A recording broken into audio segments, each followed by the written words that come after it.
আল্লাহ রাসূল জানিয়ে দিলেন, কোন ঘরে যদি একটা দুটো তিনটে পর পর পর তিনটে নারী সন্তান হয়, এ দুনিয়া মানুষেরা ও নারী হয়েছে, ওর কোনো হাত না। সৃষ্টিকর্তা তোমাকে যেমন পুরুষ বানিয়েছে, ওকে তেমন নারী বানিয়েছে। ওকে বোঝা মনে করো না, ওকে অশুভ মনে করো না।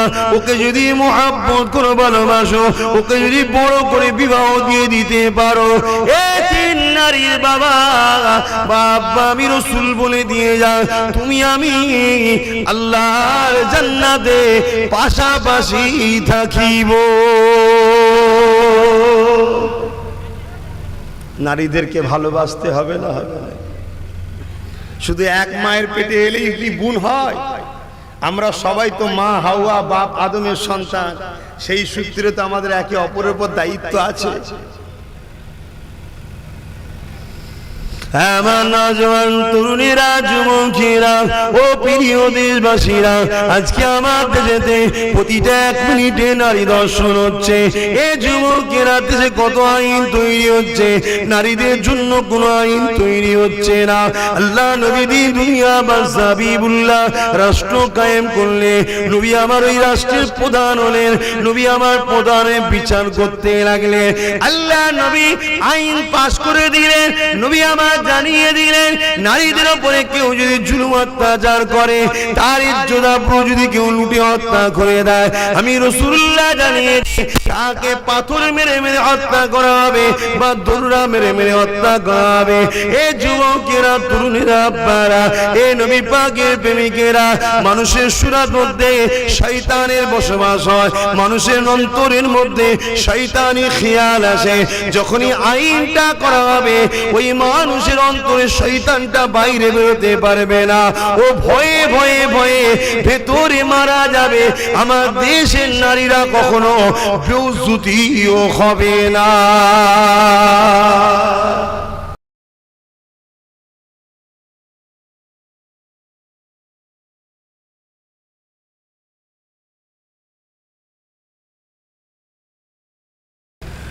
বিসমিল্লাহির রহমানির রহিম।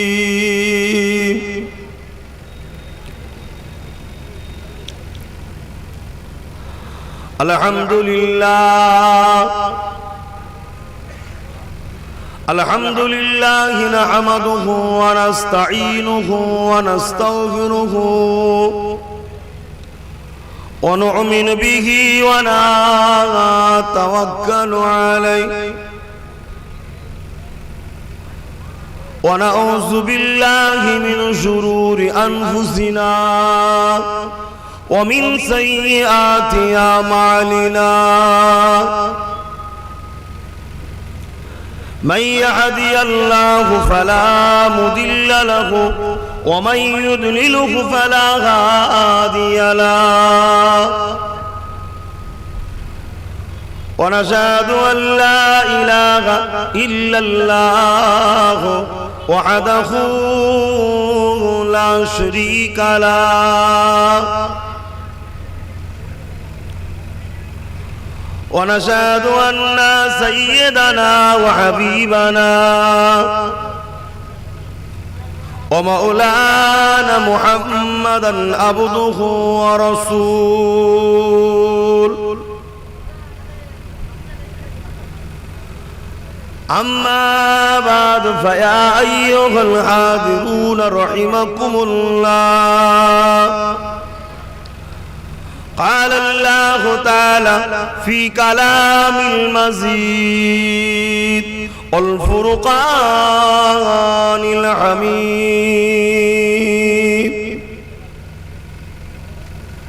إن الله وملائكته يصلون على النبي يا أيها الذين آمنوا صلوا عليه وسلموا تسليما اللهم صل على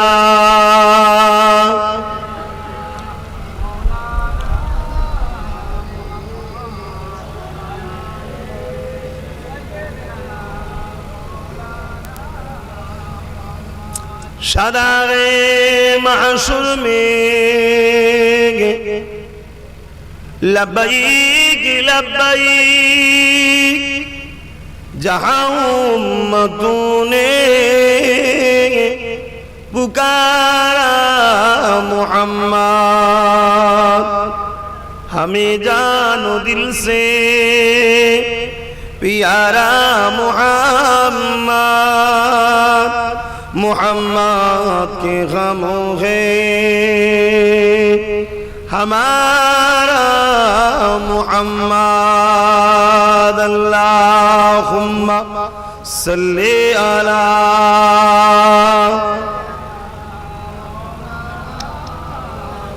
वला आली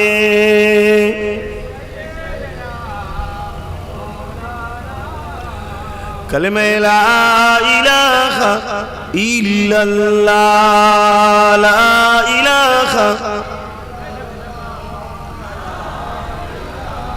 इल्लल्लाह मुहम्मदुर रसूलुल्लाह अल्लाहुम्मा सल्ली अला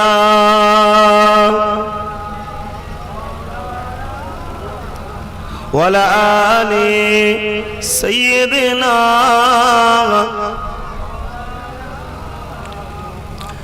আমার আব্বা ভাইরা দূরে আম্মা বোনেরা আমার প্রিয় দেশবাসীরা আমি মুসলমান আমি ইসলাম ধর্মের অনুসারী আমি ভারতীয় আমি ভারতবর্ষে ব্রিটিশদের ঘরে তাড়াবার পিছনে আমাদের অবদান তুলনামূলক অনেকটা বেশি আমি তুলনা করে নিজের কাজকে কারোর কাছ থেকে পারিশ্রম নিয়ে বা প্রচার করতে চাইছি না কিন্তু হাকিকাত এটা আমরা ইতিহাস ভুলে গেছি আমরা আমাদের পূর্বপুরুষদের অবদানকে ভুলে গেছি যে জাতি তার দাদু তার বাবা তার পূর্বপুরুষের ইতিহাস ভুলে যায় ও জাতি খুব শিগগিরই ধ্বংস হয় আজ আমরা আমাদের ইতিহাসকে ভুলে গেছি তাই আজকে আমরা ধ্বংস হচ্ছি ইতিহাসে এমন একটা দিন ছিল যে দিনটাকে আরবের ইতিহাসে আইয়ামে জাহিলিয়াতের যুগ বলা হয় যে সময় এত অন্ধকার ছিল এত জিহালাত ছিল এত অশিক্ষিত ছিল এত অভদ্র ছিল এত দুর্নীতি ছিল এত বদমাইশ খারাপ ছিল যে সময়ে নিজের বাবা নিজের মেয়েকে জ্যান্ত পুঁতে দিত আমি যে ইতিহাসটা আজ বলছি এই ইতিহাসের সঙ্গে বর্তমান ইতিহাসকে মিলিয়ে দেখুন মিলছে কিনা নিজের ছেলে নিজের মাকে হত্যা করত নিজের বাপ নিজের মেয়েকে জ্যান্ত দাফন করে দিত এই রকম একটা জঘন্য সময় যে সময়ে একদল নেতা ছিল আবু জেহেল উতবা সাইবা আবু লাহাব আবু সুফিয়ান এরা কি করত গরিবদের ঘরে কীতদাস বানিয়ে রাখত এবং শহরের বাজারে গরিব মানুষের ঘরে ছেলেদের ঘরে নিজে বিক্রি পর্যন্ত করে দিত এখন একটা জঘন্য ইতিহাস যে অশান্তি দাবানল যে জ্বলেছিল ১৫০০ বছর আগে এই অশান্তির হাত থেকে মানুষ্য জাতিকে সৃষ্টিকর্তা বাঁচাবার জন্য সর্বকালে সর্বশ্রেষ্ঠ মহামানব হযরত প্রফেট মুহাম্মদ সাল্লাল্লাহু আলাইহি ওয়াসাল্লামকে মানুষ্য জাতির কল্যাণের জন্য পাঠিয়েছিলেন জোরে বলুন সুবহানাল্লাহ মুসলমানদের জন্য পাঠায়নি মানুষ্য জাতির জন্য পাঠিয়েছে তাহলে হযরত নবী মুহাম্মদ সাল্লাল্লাহু আলাইহি ওয়াসাল্লাম শুধু মুসলমানদের তা নয় যতটা আমাদের ততটা সমস্ত ধর্মের মানুষের আমরা মানি তারা মানে না জবাব রব্বুল আলামিনের কাছে দেবে আমরা জবাব নিবার কে দ্বিতীয় নম্বর সর্বকালের সর্বশ্রেষ্ঠ কিতাব যার নাম হলো কোরআন শরীফ সেই কোরআন শুধু মুসলমানদের জন্য এসেছে তা নয়, হুদাল লিন্নাস, মানুষ জাতির জন্য এসেছে। নাস মানে মানুষ, অর্থাৎ গাইড বুক। একটা মানুষের সমাজনীতি কেমন হবে, রাজনীতি কেমন হবে, ব্যবসাটা কেমন ভাবে হবে, সংসার জীবনটা কেমন ভাবে হবে, দেশটা কেমন ভাবে চালাবে, সমস্ত টোটাল একটা মানুষের লাইফ স্টাইলটা কেমন হওয়া দরকার, কি জন্য প্রভু তোমায় সৃষ্টি করেছে, টোটালটা এই কোরআন শরীফে সৃষ্টিকর্তা আমাদের গাইড বুক হিসাবে পাঠিয়েছে। জোরে বলুন সুবহানাল্লাহ। এই যে আমার হাতে ঘড়ি আছে, এই ঘড়িটা কিভাবে চালাতে হয়, কিভাবে রাখতে হয়, কিভাবে যত্ন করতে হয়, কোন জিনিসটা ঘড়ির জন্য ক্ষতিকারক, টোটাল কিন্তু ঘড়ি যে তৈরি করেছে একটা গাইড বুক দিয়ে পাঠায় এর সাথে, ঠিক না বেটি? ঠিক তেমনি মনুষ্য জাতিকে যিনি সৃষ্টি করেছেন সেই রব্বুল আলামিন আমাদের স্রষ্টা, তিনি আমাদের জন্য যুগে যুগে শিক্ষক ও গাইড বুক পাঠায়। শত শেষ শিক্ষক করে হযরত নবী মুহাম্মদ সাল্লাল্লাহু আলাইহি ওয়াসাল্লামকে পাঠিয়েছে এবং শত শেষ গাইড বুক হিসাবে হযরত কোরআন শরীফকে পাঠিয়েছে। জোরে বলুন সুবহানাল্লাহ। মনে রাখবেন, এই আমার রসুল ছাড়া আরো পূর্বে 1 লক্ষ মতান্তর 2,24,000 নবী রসুলকে আল্লাহ পাঠিয়েছে। তার মধ্যে 25-26 জনের নাম আমরা জানি। তাহলে বাকি এখনো লক্ষ লক্ষ নবী আলাইহিমুস সালাম, অর্থাৎ পথ প্রদর্শক, মেসেঞ্জার সৃষ্টিকর্তার পক্ষ থেকে এসেছে, ঠিক না বেটি? তাই আমরা ইসলামের অনুসারী যারা আছেন আপনাদের উদ্দেশ্যে শিক্ষা দিয়ে যায়, খবরদার কেউ যদি আপনার দয়ার নবীকে নোংরা কথা বলে তার বিনিময়ে যেন তার অন্য কোন ধর্ম গুরুকে যাদেরকে অনুসরণ করে তাদেরকে যেন গালিগালাজ করে ফেলবেন না। যেমন আমাদের সমাজে আজকে প্রচার প্রসার যাদের আছে, যারা রয়েছে, কি বলে, যেমন রামজি রয়েছে, তারপরে কৃষ্ণ রয়েছে, এরকম অনেক নাম আছে না? খবরদার এদেরকে গালিগালাজ দিয়ে ফেলবেন না। যদি বলেন কেন, আমি জানি না, আমি জানি না, হতে পারে ইনারাও সেই সময় ভালো মানুষ ছিল, হতে পারে না, পারেন, আমি তো জানি না। একটা ভালো মানুষকে গাল দিলে ইসলাম বলছে ওটা পাপ কাজ, মন্দ কাজ, অন্যায় কাজ। অতএব এই জায়গায় আমাদের উচিত কি হবে, জিনার সম্বন্ধে জানি না, তিনার তারিফ করারও দরকার নেই আর বিরোধী করারও দরকার নেই। চুপ থাকাটা হলো উম্মতে মুহাম্মাদির জন্য আমার ইসলাম শিক্ষা দিয়েছে। জোরে বলুন সুবহানাল্লাহ। তাই আমরা কখনো কোন ধর্মের ধর্মগুরুকে গালি দিই না, কেন জানি না, হতে পারে সেই ব্যক্তিটা বড় ভালো মানুষ ছিলেন। যেমন হযরতে নবী ইব্রাহিম খলিলুল্লাহ চলে যাবার পরে ইব্রাহিম নবীর মূর্তি তৈরি করে কাবার মধ্যে রাখা হয়েছিল, জানেন তো ইতিহাস। তাহলে ইব্রাহিম নবীকে কি খারাপ বলবেন? তাহলে হতে পারে রাম একটা ভালো ব্যক্তি ছিল, তিনি চলে যাবার পরে তিনার মূর্তিকে তৈরি করে কিছু লোক নিজেদের স্বার্থের জন্য মূর্তি তৈরি করেছে, হতে পারে। তাই আমি কেন তিনার সম্বন্ধে গালিগালাজ বা মন্দ কথা বা সমালোচনার কথা বলতে যাব? তাই আমি আমার মানুষ ভাইদেরকে শিক্ষা দেব, খবরদার আপনার কাছে যে নিয়ামতটা আল্লাহ পাঠিয়েছে ওটা নিয়ে আপনি চোখ মুজে খুশিতে বসে থাকুন। সেটা হলো সর্বকালের সর্বশ্রেষ্ঠ কিতাব কোরআন ও সর্বকালের সর্বশ্রেষ্ঠ নেতা হযরত মুহাম্মদ সাল্লাল্লাহু আলাইহি ওয়াসাল্লাম। জোরে বলুন সুবহানাল্লাহ। তাই তিনি কিভাবে এই অশান্তির দাবানল থেকে মানুষকে বাঁচিয়েছে আমাদের শিক্ষা নেওয়া দরকার। আজ আমাদের কাছে সবথেকে বড় করুণ লাগে দুটো জিনিস। একটা হলো যে বাবা মা আমাদের ঘরে ছোটবেলা থেকে, যে আব্বা আম্মা ছোটবেলা থেকে আমাদেরকে খাইয়ে পড়িয়ে কত কষ্ট করে বড় করেছে, আমরা সমাজের ছেলেরা সেই বাপ মাকে আজকে কষ্ট দিই বা বৃদ্ধা আশ্রমে রেখে আসি। এটা একটা বড় বেদনাদায়ক, কষ্টদায়ক জিনিস, ঠিক না বেটি? আর একটা হলো কি, সেটা হলো এটাই যে আজ আমার ভারতবর্ষ নয়, পৃথিবী জুড়ে নারীরা আবার নতুন করে বঞ্চিত এবং বেউজ্জতি হতে লেগেছে, ঠিক না বেটি? অথচ নারী মায়ের জাত, নারী মেয়ের জাত, নারী বেটির জাত, নারী বোনের জাত, নারী কত সম্মানীয় জিনিস। আল্লাহ রসুল ১৫০০ বছর আগে যখন এসেছিলেন, তৎকালীন সময়ে তো কিছু রাজনীতির নেতা ছিল যারা রাজ শক্তি দিয়ে গরিবদের ঘরে কৃতদাস বানিয়েছিল।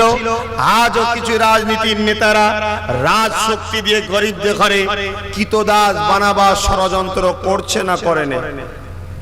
একটু সারা দেন, কারণ এমনি অনেক দূরে করে দিয়েছে আপনাদের ঘরে, দেখছেন না কত দূরে বসতে দিয়েছে। একটু কাছাকাছি না থাকলে মহব্বত বাড়ে, আর কাছাকাছি গেলে আবার এই ভাইগুলো যাবে কোথাও, মিডিয়ার লোকগুলো।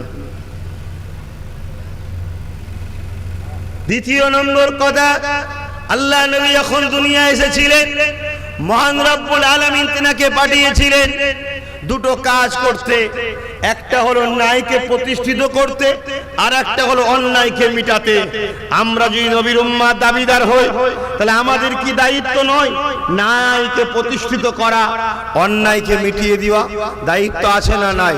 তাহলে সেই জায়গায় দাঁড়িয়ে থেকে আল্লাহ নবী ১৫০০ বছর আগে যখন আসলেন, তখন দেখলেন যে নারীরা ভোগের জিনিস হয়ে গেছে, যে যাকে খুশি ইউজ করছে, ভোগ করছে, হত্যা করছে, কোন রকম বিচার ব্যবস্থা নেই।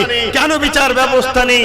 যারা তৎকালীন সময় নেতা হয়ে বসেছিল, তাদেরই পরিবারের সদস্য, তাদেরই চেলা চামচারা, তাদেরই পক্ষপাতিত্ব যারা, তারাই তো নারীদেরকে ভোগ করছে। তাই তাদের মাথার উপরে নেতাদের হাত আছে, তাই বিচার নাই। আজকে আমার ভারতবর্ষ দেখুন, নারীদের ইজ্জত নিয়ে খেলা হচ্ছে, নারীদেরকে ধর্ষণ করা হচ্ছে, নারীদেরকে খুন করা হচ্ছে, নারীদেরকে পুড়িয়ে দেওয়া হচ্ছে, নারীদের জিভ কেটে দেওয়া হচ্ছে, নারীদের উপরে কত জুলম অত্যাচার করা হচ্ছে। আজও দেখুন ভারতবর্ষের বুকে কোনো আইন, কোনো কড়া ব্যবস্থা, কোনো বিচার ব্যবস্থা, কোনো তাদের বিরুদ্ধে কোনো বড় প্রোটেক্ট লিয়া কোনো কিছুর ব্যবস্থা হচ্ছে না। কেন হচ্ছে না? একটাই কারণ, সেদিনে যেমন জালিম নেতা ছিল, আজও জালিম নেতাদের হাতে দেশ চলে গেছে। তাই জালিম নেতাদেরই চেলা চামান্ডররা, তারাই তো নারীদের ঘরে ছিঁড়ে ছিঁড়ে খাচ্ছে, তাই বিচার ব্যবস্থা হচ্ছে না। এই জায়গায় দাঁড়িয়ে থেকে আমি উম্মতে মুহাম্মাদিকে জিজ্ঞাসা করি, কে দায়িত্ব নেবে না নেবে জানি না, তোমাদের ঘরে জিজ্ঞেস করি, নবী আমার, নেতা আমার, সেই দিনে ওই রেপিস্টদের ঘরে হাত থেকে নারীদেরকে বাঁচিয়ে মাথা তুলে স্বাধীনতা দিয়েছিল। হে উম্মতে মুহাম্মাদি, আজ আবার নতুন করে আমার মা, বেটি, বোনেদের, নারীদের, দেশের মেয়েদের বাঁচাবার জন্য আমাদের চিন্তা করা দরকার আছে না নাই? হাত তুলে দেখাও, আছে না নাই? হাত নামাও। সবচেয়ে বড় জিনিস হচ্ছে এই বাঁচাতে গেলে কড়া আইন করতে হবে, ঠিক না বেটি? তা আইনটা করতে গেলে আইনটা কি এই মাঠে বসে হয়? হ্যাঁ, এই আইনটা এই মাঠে বসে হয় না? তোমাদের ক্লাবে যে ক্লাবে বসে হয়, না তোমাদের পাড়ার মসজিদে বসে হবে আইন? তা আইনটা হয় কোথায় ভাই? আইন সভাতে, বিধানসভা, পার্লামেন্টে, ঠিক না বেটি? তাহলে মা বেটিদেরকে বাঁচাবার জন্য ভালো ভালো যারা নারীদের মর্যাদা বোঝে, সেই রকম লোককে ওখানে পাঠিয়ে আইন করা দরকার আছে না নাই? তাহলে এর জন্য তাহলে আমাদের মতো লোককে তো নামতে হবে রাস্তায়, আর নামতে গেলেই তো রেপিস্টদের সমস্যা হচ্ছে। এই কথা বুঝছেন না, বোঝেন না? কারণ আব্বাস সিদ্দিকী ক্ষমতা এসে যায়, রেপকারী শাস্তি হবে একটা, সেটা হলো প্রকাশ্য রাজপথে ফাঁসি। মানতে রাজি আছেন? কারা মানতে রাজি আছেন হাত তুলে দেখান। যারা রেপের পক্ষে হাত তোলার দরকার নেই, যারা এটা মানতে চান হাত তুলে দেখান। রেপিস্টদের শাস্তি প্রকাশ্য ফাঁসি, চান তো নাকি? আর যদি না চান, একদিন আপনার বোনকে যেদিন রেপ করবে সেদিন হারে হারে বুঝবেন, সেদিন হারে হারে বুঝবেন। যেদিন আপনার বেটিটা স্কুল থেকে আসবে না, পরের দিন খবর পাবেন অমুক আলের ধারে রেপ হয়ে পড়ে আছে, সেদিন বুঝবেন আব্বাস সিদ্দিকী কি বলেছিল। কথা খারাপ লাগছে? এইগুলো আমি করছি, আমার বিরোধী হচ্ছে কেন ভাই? আমি ভুল করছি? কথা বলুন, ভুল করছি? তাহলে আমার বিরোধী করছে কেন? তাহলে নিশ্চয়ই বিরোধীকারীরা রেপিস্টদের পক্ষে, ঠিক না বেটি? যারা রেপিস্টদের পক্ষে তারা তো আমার বিরোধী করছে। যারা আমার বিরোধী করছে তাদেরকে ওই বিরোধী শক্তি থেকে নামানো দরকার আছে না নাই?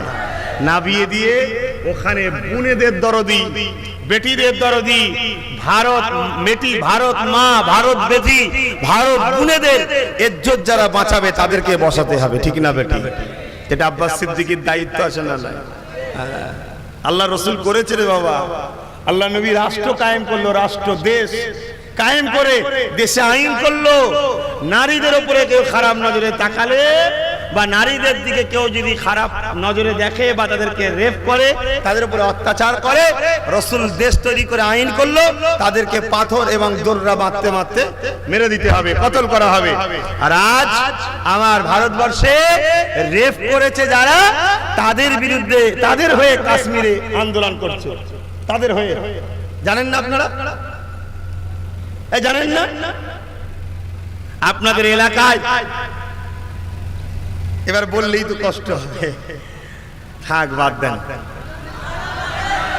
কি করব বলেন না,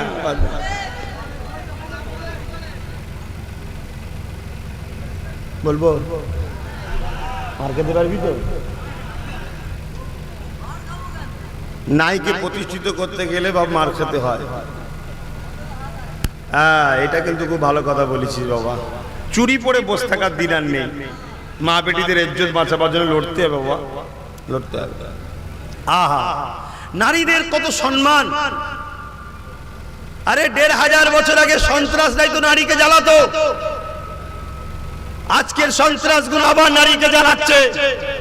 1500 বছর আগে আকায়েদ আলম, মাদানী তাজেদার, দুলহায়ে আমেনা মুহাম্মদ সাল্লাল্লাহু আলাইহি ওয়াসাল্লাম, মুহাম্মদ সাল্লাল্লাহু আলাইহি ওয়াসাল্লাম শুধু মুসলমানদের নয়, হে হিন্দু ভাই, হে দলিত ভাই, হে আদিবাসী ভাই, হে সাঁওতাল ভাই, হে বাগদি ভাই, মেসেঞ্জার আছে সবার জন্য।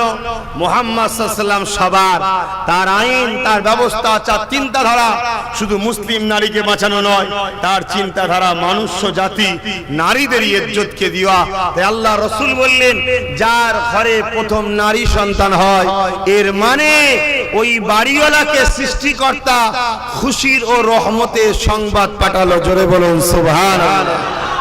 আহা, কত তারা অসহায়, কিন্তু কত নিয়ামতের জিনিস তারা। আমার আব্বারা এবং আমার যুবকেরা, তোমরাও তো বাপ একদিন হবে। মেয়ে হলে মন খারাপ করবে না, মেয়ে হলে খুশি হবে। কেন? আজকাল 100-র মধ্যে 90টা নয় 99টা দেখা যায় বুড়ো বুড়ির ভাতটা মেয়ের বাড়িতে পাওয়া যায়, ছেলের বাড়ি পাওয়া যায় না। আচ্ছা, আমিও ছেলে হয়ে বলছি, লজ্জা করার কিছু নেই, সত্যটা বলতে হবে। শুনছেন? একটা কথা বলি, মন দিয়ে শুনুন। একজন স্বামী স্ত্রী বিবাহ হয়েছে, আমি প্রায় জায়গায় বলে থাকি, আবার বলছি, শুনে থাকলেও শুনুন, শুনে পরিবর্তন হয়। স্বামী স্ত্রী বিবাহ হয়েছে, বিবাহ হওয়ার পর প্রথম রাত, বাসর রাত, আপনারা কি বলেন, বাসর রাতই বলেন তো নাকি? বাসর রাত, প্রথম রাত্রিরে স্বামী স্ত্রী ঘরে গেছে, ঘরের দরজা দিয়েছে, দিবার পরে দুজনে গল্প করছে। গল্প করার সময় বলছে, শোনো, আমরা গল্প করছি, বিছখানে যদি কেউ ডিস্টার্ব করে, অতএব আমরা শপথ নিচ্ছি, ফজরের আজানের আগ পর্যন্ত আমরা দরজা খুলব না। স্বামী স্ত্রী কথা দিল। হঠাৎ করে শপথ নিবার কিছুক্ষণ পরে দরজায় আঘাত। কে?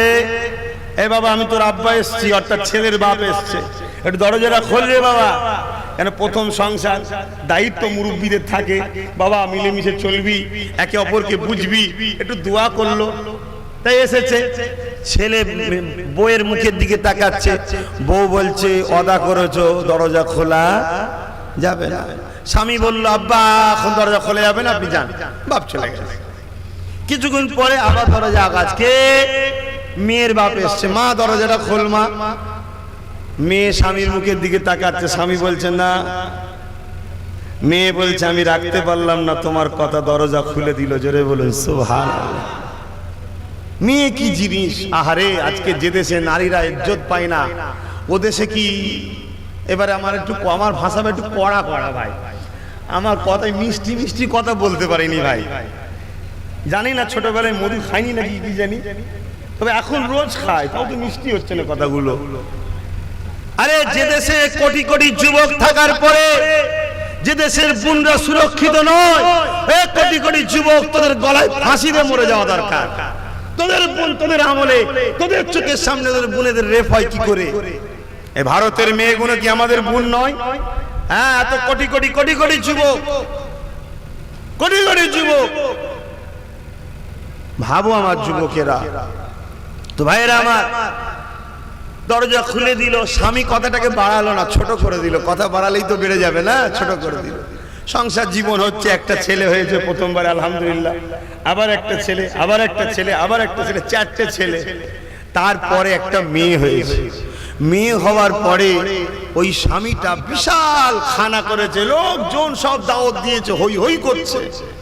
তো বউ জিজ্ঞেস করছে, হাগা প্রথমবারই পুত্র সন্তান, তাও তুমি সেভাবে আনন্দ করলে না, পরপর চারটে পুত্র আনন্দ করলে না, আর এই মেয়েটা হলে এত আনন্দ করলে কেন? স্বামী একটাই কথা বলছে, আমার ঘরের দরজা, আমার দরজাতে এই মেয়েটাই খুলবে। জোরে বলুন সুবহানাল্লাহ। কি বুঝলেন? আমি তো আমার বাপের দরজা খুলতে পারলাম না, তুমি খুলেছিলে বাপের দরজা। অতএব নারী বাপ মার বড় নিয়ামতের জিনিস। আজকে সেই নারী অপমানিত হচ্ছে। আল্লাহ রাসূল জানিয়ে দিলেন, কোন ঘরে যদি একটা, দুটো, তিনটে, পর পর পর তিনটে নারী সন্তান হয়, এই দুনিয়া মানুষেরা ও নারী হয়েছে, ওর কোনো হাত না। সৃষ্টিকর্তা তোমাকে যেমন পুরুষ বানিয়েছে, ওকে তেমন নারী বানিয়েছে। ওকে বোঝা মনে করো না, ওকে অশুভ মনে করো না। ওকে যদি মহব্বত করো, ভালোবাসো, ওকে যদি বড় করে বিবাহ দিয়ে দিতে পারো, এই তিন নারীর বাবা বাবা আমি রাসূল বলে দিয়ে যা, তুমি আমি আল্লাহর জান্নাতে পাশাপাশি থাকিব। নারীদেরকে ভালোবাসতে হবে না? হবে না। শুধু এক মায়ের পেটে এলেই কি বোন হয়? আমরা সবাই তো মা হাওয়া বাপ আদমের সন্তান। সেই সূত্রে তো আমাদের একে অপরের উপর দায়িত্ব আছে। আমার নওজোয়ান তরুণীরা, যুবকেরা ও প্রিয় দেশবাসীরা, আজকে আমার দেশেতে প্রতিটা এক মিনিটে নারী দর্শন হচ্ছে। এই যুবকেরা দেশে কত আইন তৈরি হচ্ছে, নারীদের জন্য কোনো আইন তৈরি হচ্ছে না। আল্লাহ নবী দিন দুনিয়া বাদশা হাবিবুল্লাহ রাষ্ট্র কায়েম করলে, নবী আমার ওই রাষ্ট্রের প্রধান হলেন। নবী আমার প্রধানের বিচার করতে লাগলেন। আল্লাহ নবী আইন পাশ করে দিলেন। নবী আমার জানিয়ে দিলেন, নারীদের উপরে কেউ যদি জুলুম অত্যাচার করে, তার ইজ্জত আবরু যদি কেউ লুটে হত্যা করে দেয়, আমি রাসূলুল্লাহ জানিয়েছি তাকে পাথর মেরে মেরে হত্যা করা হবে বা দড়ুরা মেরে মেরে হত্যা করা হবে। এই যুবকেরা, তরুণীরা, আব্বারা, এই নবী পাকের প্রেমিকেরা, মানুষের সুরার মধ্যে শয়তানের বসবাস হয়, মানুষের অন্তরের মধ্যে শয়তানি খেয়াল আসে। যখনই আইনটা করা হবে, ওই মানুষের অন্তরে শয়তানটা বাইরে বেরোতে পারবে না। ও ভয়ে ভয়ে ভয়ে ভেতরে মারা যাবে। আমার দেশের নারীরা কখনো বেউজ্জতিও হবে না। আজকে যে ২-১০টাকে ধরে পটপট করে ঝুলিয়ে দেওয়া যায়, এই যাদের অন্তরে এই শয়তানি খেয়াল আছে, আর বাইরে বেরোবে, ও তো শয়তান ভেতরেই মরে যাবে। এই বেরোলে এক্ষুনি ঝুলিয়ে দেবে। কি ঠিক না বেটি? এই আইনের দরকার আছে না নাই? কোথায় বছরে বছরে কোথায় কে তালাক দিয়েছে কোনো খবর নেই। বছরে বছরে কোথায় কে তালাক দিয়েছে কোনো খবর নেই। তার বিরুদ্ধে আইন তৈরি হচ্ছে। আর প্রতি ১ মিনিটে আমার ভারতে একটা দুটো করে নারী ধর্ষণ হচ্ছে, এর ব্যাপারে আইন নেই। তাহলে বুঝতে হবে সরকার উপযুক্ত নয়। ঠিক না বেটি? আজ শুধু ইউপি নয়, সারা দেশ জুড়ে অত্যাচার চলছে। সেই কাশ্মীরের কথা মনে আছে? ৭ দিন ধরে ছোট্ট একটা বোন, ৬-৭ বছর বয়স, ৬-৭ বছরের একটা বাচ্চা মেয়ে, আরে ফুলের মতো একটা ফুল, সেই ফুলটার উপরে ৭-৮ জন মিলে দেশদ্রোহী দুপায়ে পশু কয়েকদিন ধরে তাকে নুচে নুচে ভক্ষণ করেছে, খেয়েছে, জোর করে সিগারেটের ছেঁকা দিয়েছে, মদ খাইয়েছে। এই যুবকরা জিজ্ঞাসা করি, তোমার ঘরেও তো একটা বোন আছে, তোমার ঘরেও তো একটা ছোট্ট মেয়ে আছে, তোমার ঘরেও তো ছোট্ট একটা বেটি আছে। কখনো বালিশে মাথা দিয়ে চিন্তা করেছো তোমার এই বোনটাকে, তোমার এই বেটিটাকে যদি এইভাবে 7 দিন ধরে কোন জায়গায় বন্দি করে তাকে যদি একদল হিংস্র দুপায়ে পশু নুচে নুচে নুচে নুচে খায়, কেমনটা তোমার লাগবে? আজ তোমার বোনটাকে যেমন অত্যাচার করলে তোমার কষ্ট হবে, কাশ্মীরে এই ছোট্ট বোনটা, ওটাও তো তোমারই বোন, তাহলে ওর ব্যাপারে এখনো বিচার হলো না, এখনো কোনো ইনসাফ হলো না। কেন হলো না? হে ভারতের যুব সমাজ, তোমরা এখনো নেতাদের পিছনে দালালি করছো, এখনো তোমরা ঘুমিয়ে আছো, এখনো তোমরা ভিক্ষা চেয়ে বেড়াচ্ছ, তোমরা তাই অন্যায়ের বিরুদ্ধে কথা বলতে পারছো না। কেন? তোমরা দালালি খেয়ে বসে আছো। কথা খারাপ লাগছে? অতএব তোমরা বলতে তুমি নয়, তোমাদের মধ্যে যে খেয়েছো সে জাগো, কথা বলতে শেখো। তাই দালালি নয়, ভিক্ষা লাও, ভিক্ষা নয় অধিকার লাও। অধিকার নিলে কথা বলা যায়, আর ভিক্ষা নিলে, দালালি নিলে কথা বলা যাবে না। কথা বুঝে ঢুকছে? তার কিছুদিন পরে উত্তরপ্রদেশে পূজা বলে একটা ছোট্ট বোন, তারও বয়স 8-9 বছর, তাকে রাজনীতির নেতারা, স্বয়ং এমএলএ, সেও তার মানুষ শারীরিক অত্যাচার করলো। তার যে লয়ার কেস লড়ছিল, তার পরিবারের আত্মীয় স্বজন সবাইকে অ্যাক্সিডেন্ট করে মেরে দেওয়া হলো। কিন্তু সৃষ্টিকর্তার দয়ায় আমার এই বোনটা বেঁচে গেল। কিন্তু বোনটা বেঁচেছে ঠিকই, কিন্তু তার ভেতরের অন্তরটা কিন্তু মরে গেছে। আমি ভারতে জন্ম নিয়েছি, এটাই আমার অপরাধ। আমি ভারতে জন্ম নিয়েছি বলেই আমি রেপ হলাম, এটাই কি আমার অপরাধ? আজকে সেই বোনটা কিন্তু বেঁচে আছে ঠিকই, কিন্তু তার ভেতরটা তিলে তিলে তিলে তিলে তাকে কুড়ে কুড়ে খাচ্ছে। যে আমার ভারতে এত লক্ষ কোটি যুবক থাকার পরে, এই ভারত যুবকের বোন হওয়ার পরে আমার ইজ্জতটাকে আমি বাঁচাতে পারলাম না। যদিও আমার ইজ্জত চলে গেল, আমার ভারতের যুবকরা ভাইয়েরা বোনের একটা ইজ্জতের লুটার আসামিকে এখনো শাস্তি দিতে পারলো না। এই তিলে তিলে কুড়ে কুড়ে কুড়ে কুড়ে আমার বোনটা মারা যাচ্ছে। হে যুব সমাজ, তোমরা জেগে ওঠো, দাঁড়াও, আগিয়ে চলো, মৃত্যুকে ভয় করো না। কেন? মৃত্যু তোমার আমার অবশ্যই হবে, কিন্তু তোমার ওই বোনের জন্য লড়তে গিয়ে রীতি মরো। আল্লাহর সৃষ্টির উপরে আশ্রয় দেওয়ার জন্য, মানবতা দেখানোর জন্য আমার আল্লাহ তোমাকে পরকালে জান্নাত দেবে বেহিসাব। জোরে বলুন সুবহানাল্লাহ। কারো মাথায় জাগতে পারে যে একটা হিন্দু মেয়ের জন্য লড়াই করলে জান্নাত পাবো। তুমি হিন্দু দেখলে কেন? তুমি তো প্রথম দেখবে আমাকে যিনি সৃষ্টি করেছে উনিও তেনাকে সৃষ্টি করেছে, তুমি তো এটা প্রথম দেখবে। দ্বিতীয় দেখবে আমার বাবা আদম আলাইহিস সালাম, আমার মা হাওয়া, ওনারও বাপ আদম, ওনারও মা হাওয়া। অতএব আমরা এক মায়ের এক বাপের সন্তান। অতএব আমার বোনের জন্য আমি লড়েছি। তুমি ধর্ম কেন দেখো? এ কথা বুঝছো না, বোঝো না? অন্যায়টাকে আগে দেখো, অন্যায়ের প্রতিবাদ করো। আজ কয়েকদিন আগে, তার কিছুদিন পরে দেখা যায় আমারই পশ্চিম বাংলায়, আপনাদের এই পাশে কামদুনি বলে একটা জায়গা আছে, সেখানে একটা ফুলের মতো বাচ্চা পড়াশোনা করছিল, তাকে দেখা যায় তাকেও রেপ করা হলো, তাকেও হত্যা করা হলো। এখনো ইনসাফ হলো না, এখনো বিচার হলো না, এখনো শাস্তি হলো না। এ বাংলার যুব সমাজ, ওই বোনটা বাংলায় জন্ম লিয়াটাই কি অপরাধ হয়েছিল? কেন এত লক্ষ লক্ষ বাংলায় যুবক থাকার পরও তোমার বোনরা এখনো সুরক্ষিত নয় কেন? তাই বাংলার যুব সমাজকে আমি দাওয়াত দিচ্ছি, ওয়েলকাম জানাচ্ছি। কে মুসলিম, কে হিন্দু, কে দলিত, কে আদিবাসী, কে কোন সম্প্রদায়, তোমার ধর্ম তোমার কাছে রেখে দাও। বাংলায় যুব সমাজ এগিয়ে আসো, এই বাংলাতে একতা হয়ে সরকার তৈরি করো এবং আইন তৈরি করো। বাংলার কোন বেটিকে যদি কেউ অত্যাচার করে, ধর্ষণ করে, জলদি জলদি তাড়াতাড়ি তার ফাস্ট কোর্ট তৈরি করে তাকে প্রকাশ্য রাজপথে লাইভ টেলিকাস্ট করে তাকে ফাঁসি দিতে হবে। এই আইন বাংলার যুবকরা চাও না, চাও না? হাত তুলে বলো চাও না, চাও না? তাহলে আগামী দিন কামদুনিতে আমার বোনেরও জালিম যারা আমার বোনদের যারা অত্যাচার করেছে তাদেরও ফাঁসি হবে।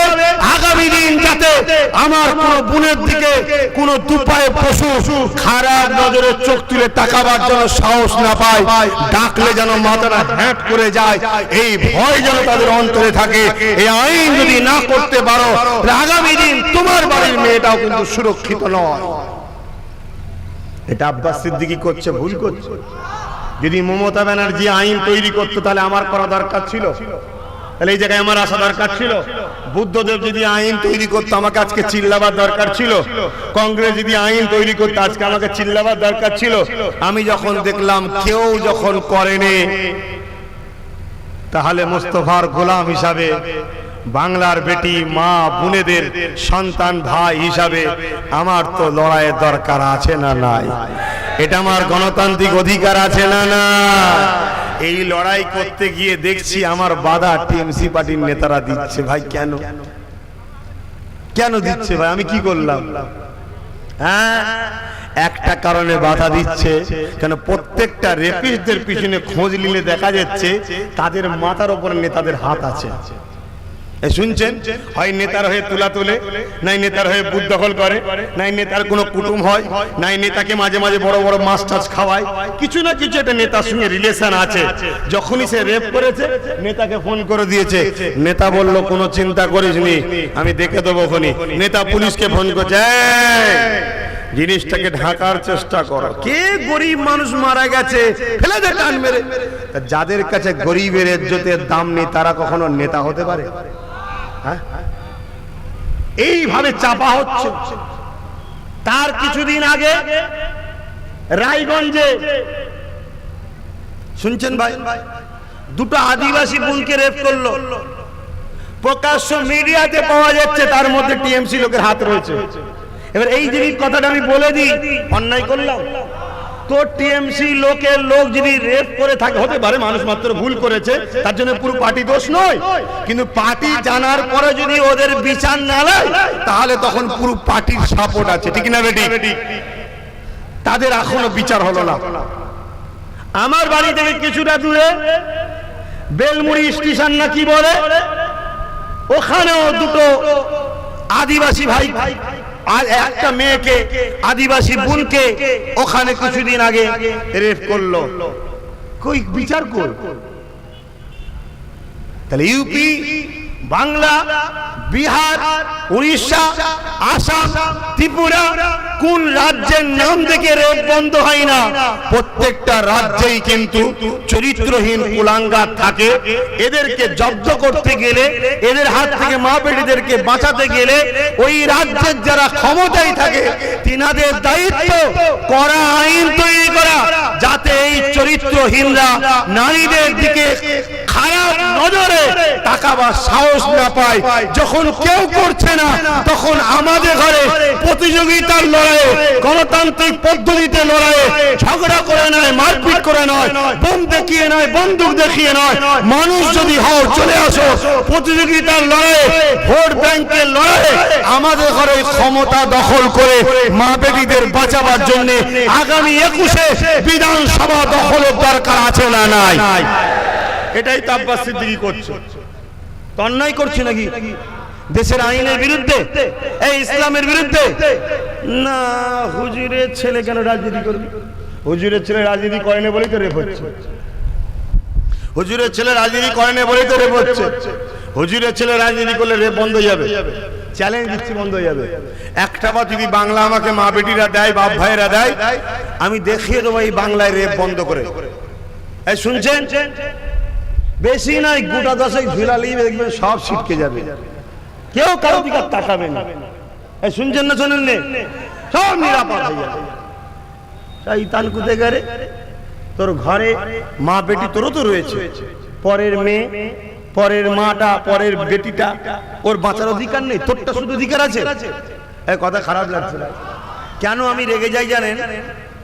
আমি অন্য চোর নেতাদের মতো কথা বলি না, আমি এখান থেকে ভালোবাসি মানুষকে। আর কেন ভালোবাসি?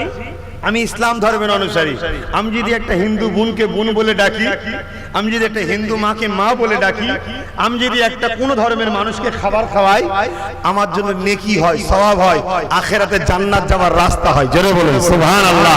তাই আমরা যা কিছু করি এখান থেকে করি, মুখে নয়, এখান থেকে। শুনছেন ভাই? তাই অন্যায় দেখলে না আমরা সহ্য করতে পারি না, তখন খুব বড় বড় কথা বলে ফেলি। কি গো আপনাদের কষ্ট হচ্ছে? এই যে ঘিরে দাঁড়িয়ে গেলেন যারা বসে আছে এদের কষ্ট হবে। আবার ওই গাছতলায় চলে যান না, সব তো দেখি গাছ না, যে যেখানে পারেন ছাওয়ায় দাঁড়ান, অসুবিধে নেই। কি করা যাবে এত গরমে? মানুষ জান দেবে নেই, কালকে প্রায় 10-12 জন ফিট হয়ে গেছে গরমে, তাও লড়ে নেই। 75 বছর, 85 বছর, 95 বছর বয়সের বুড়ো দেখি বসে আছে আব্বা। আহারে, এটা কি দোয়া নয়? অতএব যতই জালিমরা চেষ্টা করো, ফেরাউনকে যেমন মিটাতে পারেনি, ফেরাউনের আওলাদকে মিটাতে পারে। এই ফেরাউন যেমন ইব্রাহিম মুসা কালিমুল্লাহকে মিটাতে পারেনি, মুসা নবীর আওলাদকে এই ফেরাউনদের চেলারাও মিটাতে পারবে না। ঠিক না বেটি? রেপ তো ফেরাউনের কাজ ছিল, আর মুসা কালিমুল্লাহর রেপকে বন্ধ করা কাজ ছিল। ঠিক না বেটি? আরে রেপের পক্ষে তো নমরুদ ছিল, আর ইব্রাহিম খলিল আমার বাপ। এই আপনাদের বাপ নয়? আপনাদের বাপ নাই? হ্যাঁ, প্রতিটা মুসলিম সমাজের আব্বাজান হলেন ইব্রাহিম খলিলুল্লাহ, মুসলিম জাতির পিতা ইব্রাহিম নবী। জোরে বলুন সুবহানাল্লাহ। নমরুদের কাজ ছিল রেপ করা এবং রেপিস্টদের সাপোর্ট করা, আর ইব্রাহিম নবী তাদের হাত থেকে মা বেটিদেরকে বাঁচিয়েছে। এটাই ইতিহাস। জোরে বলুন সুবহানাল্লাহ। আবু জেহেল, উতবা, সাইবা, আবু লাহাব এদের কাজ ছিল জুলুম করা, রেপ করা। আর মুস্তাফা জানে রহমত তিনি এসেছিলেন নারীদের ঘরে এদের হাত থেকে মুক্তি দেওয়া। আমি তো আবু জেহেল, উতবা, সাইবা ছালা নয়, আমি তো মুহাম্মদ রাসূলের গোলাম। তাহলে আমার কি কাজ নয় এই জালিমদের হাত থেকে নারীদেরকে মুক্তি দেওয়া? এটা আমার ধর্মীয় কাজ এবং দেশবাসী হিসাবে আমার তো দায়িত্ব এটা। কিন্তু আমি বলতে গেলেই সমস্যা হচ্ছে। তাহলে কি বলা বন্ধ করে দেবো? যুবকরা বলো বন্ধ করে দেবো? তাহলে না বলছো যখন, তাহলে আমি বললে তো আমার উপরে চাপ আসছে, আমার কিছু তো ক্ষতি করতে পারে। তোমরা আমার পাশে থাকবে তো? কারা কারা থাকবে না হাত তোলো। মুরব্বি থাকবে না? আলহামদুলিল্লাহ, আলহামদুলিল্লাহ। বুঝতে পারেন মানে ব্রেক ফেল হয়েছে? না না, ব্রেক ফেল তরকারি চেনেন? কি বলেন তো? হ্যাঁ, ভেন্ডি আর কচু ব্রেক ফেল তরকারি গালে দিলেই হয়, শুধু ও ঠেলতে হবে, অটোমেটিক চলে যাবে। যাই হোক, এটা ব্রেক ফেল। ভাই আমার কিছু হলে আপনারা পাশে থাকবেন তো? আলহামদুলিল্লাহ বলুন। হ্যাঁ, আচ্ছা এই হাতগুলো সত্য না মিথ্যা? তাহলে আমি তো 2021-এ প্রার্থী দেবো, দেবো তো নাকি? দেবো তো নাকি? তাহলে আপনি যদি বলেন আমি তো অন্যদিকে, আপনি সেই দিক ছেড়ে আমার দিকে আসবেন তো? কথা দিচ্ছেন তো নাকি? আপনারা কি কারো কিনা গোলাম? কিন্তু আপনারা মোহাম্মদ রসুলের গোলাম। ঠিক না বেটি? তাহলে সেই পরিবারের সদস্য আমি। ঠিক না বেটি? তাহলে আপনারা আমাদের দিকে আসবেন না? আসবেন না? এবারে যদি কেউ বলে হুজুরের ছেলে ধর্মের সুশ্রীদের রাজনীতি করছে কেন? কে ধর্মের সুশ্রী বাদ দিয়েছে বলুন তো দেখি? কে বাদ দিয়েছে? হ্যাঁ, শুধু মুসলমানকে চাপা হচ্ছে না, কে বাদ দিয়েছে? আমার টাকা, আপনার টাকা, ওনার টাকা, ওনার টাকা, সবার রাজকোষের টাকা। সেই টাকা থেকে কেন বিভিন্ন ক্লাবে, বিভিন্ন ধর্মীয় অনুষ্ঠানে দেওয়া হবে ভাই? আমাদের বাবাকারী সম্পত্তির টাকা, আমাদের মেহনতের টাকা, দেশবাসীর টাকা, দেশের নাগরিকের টাকা। ওই টাকা চাকরির জন্য যাবে, ওই টাকা শিক্ষার জন্য যাবে, ওই টাকা দেশবাসী গরিবের চিকিৎসার জন্য যাবে, ওই টাকা দেশবাসীর গরিবদের খাদ্যের জন্য যাবে। ঠিক না বেটি? কারো ধর্মীয় জায়গায় খরচ করার অধিকার আছে কারো? আপনাকে দায়িত্ব দিয়ে বসিয়েছি, আপনাকে লোক ট্যাক্স দিচ্ছে জনগণের সেবা করার জন্য, আপনি খেয়াল খুশি মতো ধর্মীয় সুশ্রী দিচ্ছেন যাতে করে ভোটটা আমি পাই। তাহলে আপনিও তো ধর্মীয় সুশ্রী দিচ্ছেন। কিন্তু আমি ধর্মের সুশ্রী দিইনি, আমি সত্য কথাটা বলছি। কি আমার নেতা হযরত প্রফেট মুহাম্মদ সাল্লাল্লাহু আলাইহি ওয়াসাল্লাম তিনি বলেছেন সত্যকে জিন্দা করো, মিথ্যাকে মিটিয়ে দাও। আমি যদি সত্যকে জিন্দা না করি, মিথ্যাকে যদি মিটাবার চেষ্টা না করি, আমাকে জাহান্নামে যেতে হবে। তোমাদের ঘরে কি যেতে হবে না? যেতে হবে না? তাহলে সেই জায়গায় আমার নেতা আবার বলেছে, এ আমার উম্মতেরা তোমরা কোরাইশের নেতৃত্ব মানবে। তাহলে আমি কোরাইশ, মমতা কোরাইশ নয়, বুদ্ধদেব কোরাইশ নয়, সোনিয়া কোরাইশ নয়, কেউ কোরাইশ নয়, আমি কোরাইশ খানদানের। কোন কোরাইশ যখন রাজনীতির প্রার্থী দিচ্ছে না, একজন যখন দিচ্ছে, সব দল ছেড়ে দিয়ে আপনাদের কমসে কম আসা দরকার আছে না? নাই। কিন্তু দুঃখের বিষয় কি জানেন, আমার বিরোধী শুধু মোল্লা পাড়ায় 10-12 জন করছে, অন্য কোন জায়গায় বিরোধী করে না। আদিবাসী, দলিত, সাঁওতাল, বাগদি সবাই কিন্তু বলছে না, উনি যেটা বলছে ঠিক বলছে। সাপোর্ট করবে কি না করবে পরের কথা, কিন্তু বিরোধীটা করে না। শুনছেন ভাই? তাহলে বলুন, আমি মা বেটিদেরকে বাঁচাবার জন্য রাজ ক্ষমতা দখল করব না? করব না কেন? আমি এমনি চিল্লে হেঁকড়ে বলে কিছু হচ্ছে না, কিছুই হচ্ছে না। কেন? যারা এই অশান্তি করছে, যারা এই পাপ কাজ করছে, এদের বিচার হচ্ছে না কেন? কারণ এদের হাতে, এদের মাথার উপরে কারো হাত আছে, আর সেই হাতটা রাজশক্তির হাত। তাহলে সেই হাত থেকে তুলতে গেলে আর একটা রাজশক্তির হাত দিয়ে তুলতে হবে, ঠিক না বেটি? তাহলে আমার যদি হাতে না থাকে আমি তুলবো কি করে? তা কিন্তু আমি দাঁড়াবো না, আমি আপনাদের মধ্যে থেকে ভালো ভালো ভালো ভালো লোককে দাঁড় করাবো, দাঁড় করিয়ে বাকি সবাইকে বলবো আপনারা ভোট দেন। কি কি কাজ করতে পারি না? এবারে যদি কেউ বলে হুজুর আপনি ওয়াজ করতে এসে সব কথা বলছেন কেন, মনে হতে পারে না? পারে না। আমি আপনার উদ্দেশ্যে বলছি ভাই, না জানা থাকে জেনে নেন, মানুষ মাত্র ভুল হতে পারে। ওয়াজ শব্দের মানে হচ্ছে ভালো কথা, ভালো কাজ, ভালো রাস্তার উপদেশ দেওয়া। কি বললাম? উপদেশ দেওয়া না। আপনি নবীর মেম্বারে বসে কেন রাজনীতির কথা বলবেন? বলতে পারে না? পারে না। কথা বুঝছেন না? বোঝেন নেই ভাই? এই জন্যে বলছি কোরআনের রাজনীতির কথা আছে, তো নবীর মেম্বারে কোরআনের কথা বলা যাবে না? যাবে না। হাদিসে রাজনীতির কথা আছে, নবীর মেম্বারে বসে রাজনীতির কথা বলা যাবে না? যাবে না।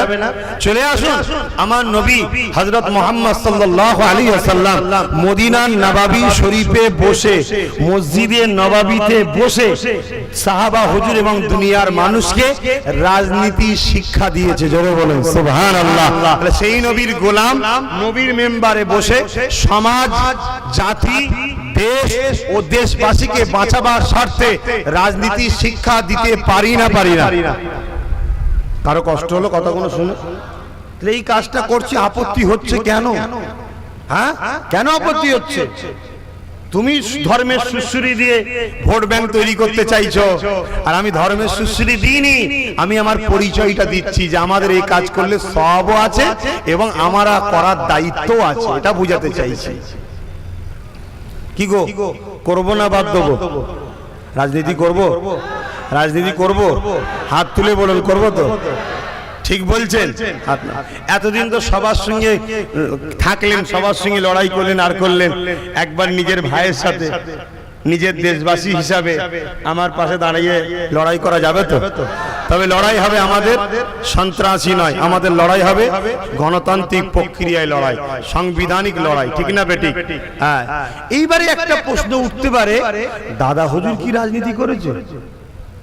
কি গো, উঠতে পারে না? পারে না। কি গো? আচ্ছা, দাদা হুজুর যদি না করে, ইসলামে যদি থাকে, আপনি কি তাহলে সেটা করবেন না? দাদা হুজুর করেন, ইসলামে আছে, তাহলে আপনি কি বলবেন হারাম হয়ে গেছে নাকি? কথা বলুন। ইসলামে কোনো জিনিস জায়েজ আছে, দাদা হুজুর সেটাকে হারাম কখনো বলতে পারে? দাদা হুজুরকে আল্লাহ পাঠালেন কেন? যুগ সংস্কারক, মুজাদ্দেদ করে, ঠিক না বেটি? মুজাদ্দেদ করে। মুজাদ্দেদের কাজ কি? যুগের মধ্যে ওই পিরিয়ডে যত অন্ধকার আছে, যত ভুল আছে, সবকিছুকে সংস্কার করে সত্য আলোটাকে ফুটিয়ে তোলা। জোরে বলুন সুবহানাল্লাহ। ভাই, দাদা হুজুর কি করেছে না করেছে আমি কি জানি? দাদা হুজুরের সময় আমি জন্ম নিয়েছিলাম, আপনারা কেউ নিয়েছিলেন? একটু কথা বলবেন। তাহলে কেউ যদি বলে দাদা হুজুর রাজনীতি করেছে, তার কথা মুখের বিশ্বাস করা যাবে না। কেউ যদি বলে রাজনীতি করেনি, তার কথাও মুখে বিশ্বাস করা যাবে না, ঠিক না বেটি? তাহলে কার কথা বিশ্বাস করবেন?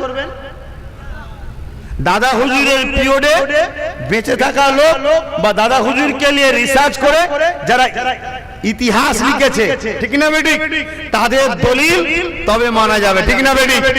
এখন দাদা হুজুরকে নিয়ে আমি একটা কথা বলেছিলাম যে আমার পীর আবু বকর সিদ্দিক তিনি দেশ ও দেশবাসীর স্বার্থে জালিম ব্রিটিশদের হাত থেকে মানুষকে মুক্তি দিবার স্বার্থে, ইনসাফ প্রতিষ্ঠিত স্বার্থে, শান্তি প্রতিষ্ঠিত স্বার্থে দাদা হুজুর 44টা ব্যক্তি পছন্দ করেছিলেন, তাদেরকে দাঁড় করিয়েছিলেন এবং বলেছিলেন বাবারা এই লোকটাকে ভোট দাও।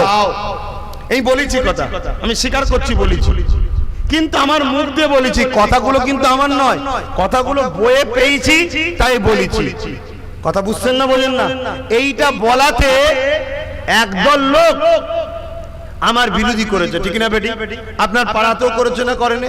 যারা দাদা হুজুরকে চেনেই না, দাদা হুজুরের জীবনীও পড়েনি, যারা দাদা হুজুরের ভালোবাসার মানুষও নয়, কিন্তু এই সুযোগে আমাকে দাফন করার জন্য, আমাকে চেপে দিবার জন্য কিন্তু এই সুযোগটাকে কাজে লাগিয়ে হই হই করেছে, ঠিক না বেটি?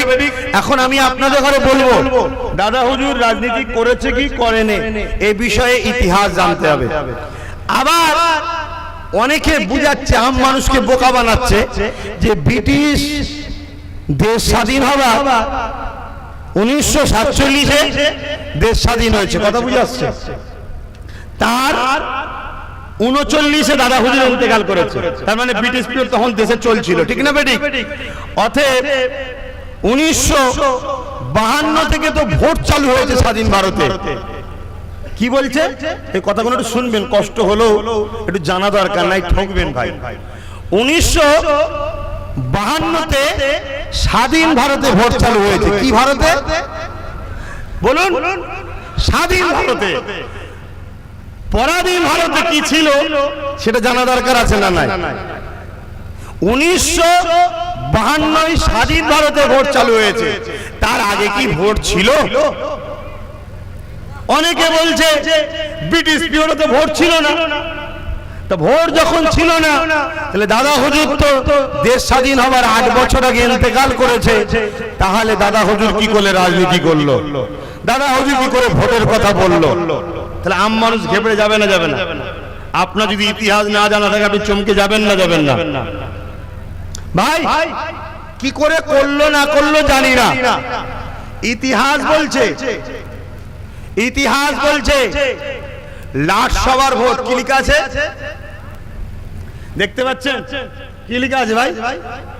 লাট সবার ভোট, অর্থাৎ ব্রিটিশ পিরিয়ডের ভোট। লাট, বড় লাট, মেজো লাট, ছোট লাট, লাট সবার ভোট। এইটা হলো একটা প্যাড, লিটার হেড। এই গোলটা হলো একটা স্টাম্প, এর মধ্যে লেখা আছে জমিয়তে উলামায়ে বাংলা আসাম। কার সংগঠন বলুন? দাদা হুজুর পীর কেবলা। এখানে যে কেউ তাবলীগ জামাত দেওবন্দি ভাই থাকেন, আপনাকে বলবো মন দিয়ে কিছু কথা শুনে যাবেন। আমাদের জুজিয়াত মাসলার ইখতিলাফ থাকতে পারে, আলেমে আলেমে ইখতিলাফ হওয়াটা রহমত, কিন্তু ইতিহাসকে জানা দরকার। আপনার পূর্বপুরুষরা দেশের জন্য কি করেছে, আমার পূর্বপুরুষরা কি করেছে জানা দরকার। উভয়ে মিলে দেশের জন্য অনেক কিছু করেছে, তারও প্রমাণ আজকে একটু সংক্ষেপে দেখাবো। অসুবিধা হচ্ছে ভাই? একটু তো আল্লাহর রহমত মেঘলা মতো লাগছে দেখছি। শুনছেন? জমিয়ত উলামা বাংলা আসামের লিটার হেড এখানে কি বলছে? ফুরফুরা জনাব হযরত পীর সাহেব কেবলার অনুরোধ। আসসালামু আলাইকুম ওয়া রাহমাতুল্লাহ। বসিরহাট মহকুমা, বারাসত মহকুমা, দেগঙ্গা, হাবড়া সমস্ত থানার মুসলমান ভোটারদের অনুরোধ, আপনারা এবার নতুন ব্যবস্থাপক সবার জন্য বসিরহাট খান বাহাদুর মৌলভী আব্দুর রহমান সাহেবকে ভোট দেবেন। কে বলছে? এখানে যা সই আছে, সইটা কার? মোহাম্মদ আবু বকর, দাদা হুজুর পীর কেবলা। এটা জিনার লিটার হেড। তাহলে দাদা হুজুর ব্রিটিশ পিরিয়ডে ভোট ছিল, তার প্রমাণ পাওয়া যাচ্ছে। কথা বুঝে আসছে? সবচেয়ে বড় কথা ইতিহাস জানতে হবে। যে তার দেশের ইতিহাস জানে না, যারা বলে ব্রিটিশ পিরিয়ডে ভোট ছিল না, ভারতের ইতিহাস জানে না, তাহলে তাকে তো প্রথম আগে ক্যাম্পে পাঠানো দরকার। ঠিক না? তুই তোর ভারতের খবর রাখিস নি, কিসের তুই না করি ভারতের? হ্যাঁ, ব্রিটিশ পিরিয়ডেও ভোট ছিল, তার প্রমাণ দাদা হুজুর রহমাতুল্লাহ আলাইহি নিজে বলেছেন ভোট দাও। আবার শোনেন তলায় কি বলছে? বসিরহাট খান বাহাদুর আব্দুর রহমান স্যার হারিকেন লন্ঠন চিহ্ন। যদি ভোট না থাকে তাহলে চিহ্ন কি হলো? শুনছেন ভাই? পীর আবু বকর ইউটিউব চ্যানেল ও পীরজাদা এমডি আব্বাস সিদ্দিকী। এই পত্রিকাটা আমার ছাপা নয় বাবা, এটা বসিরার আল্লামা রুহুল আমিন সাহেবের ছাপা। শুনছেন? মানবেন না? বসিরার রুহুল আমিন সাহেব দাদা হুজুরের সময় জন্ম নিয়েছেন না পরে? হ্যাঁ, আর আমি আর আপনারা দাদা হুজুর সম্বন্ধে আমার বসিরার হুজুর বেশি দেখেছেন, আমি চিনিছি।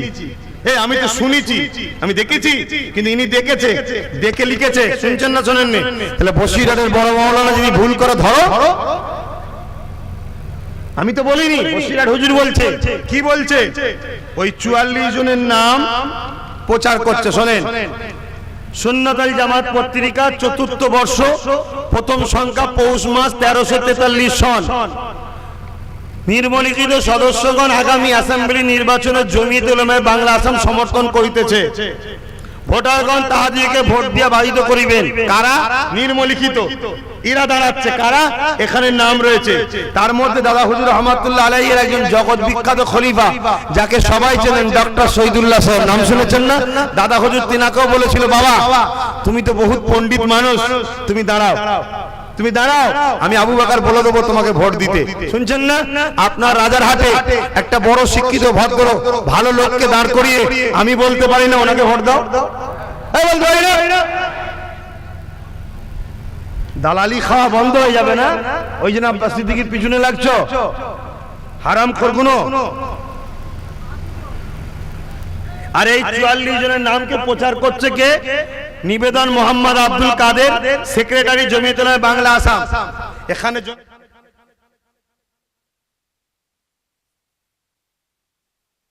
সাহেবজাদা আব্দুল কাদের সিদ্দিকী। কথা বুঝে আসছে? তাহলে দাদা হুজুর রহমাতুল্লাহ আলাইহি ব্রিটিশ পিরিয়ডে ভোট ছিল, প্রমাণ হলো 44টা প্রার্থী দিয়ে প্রমাণ হয়েছে। শুনছেন না শোনেননি?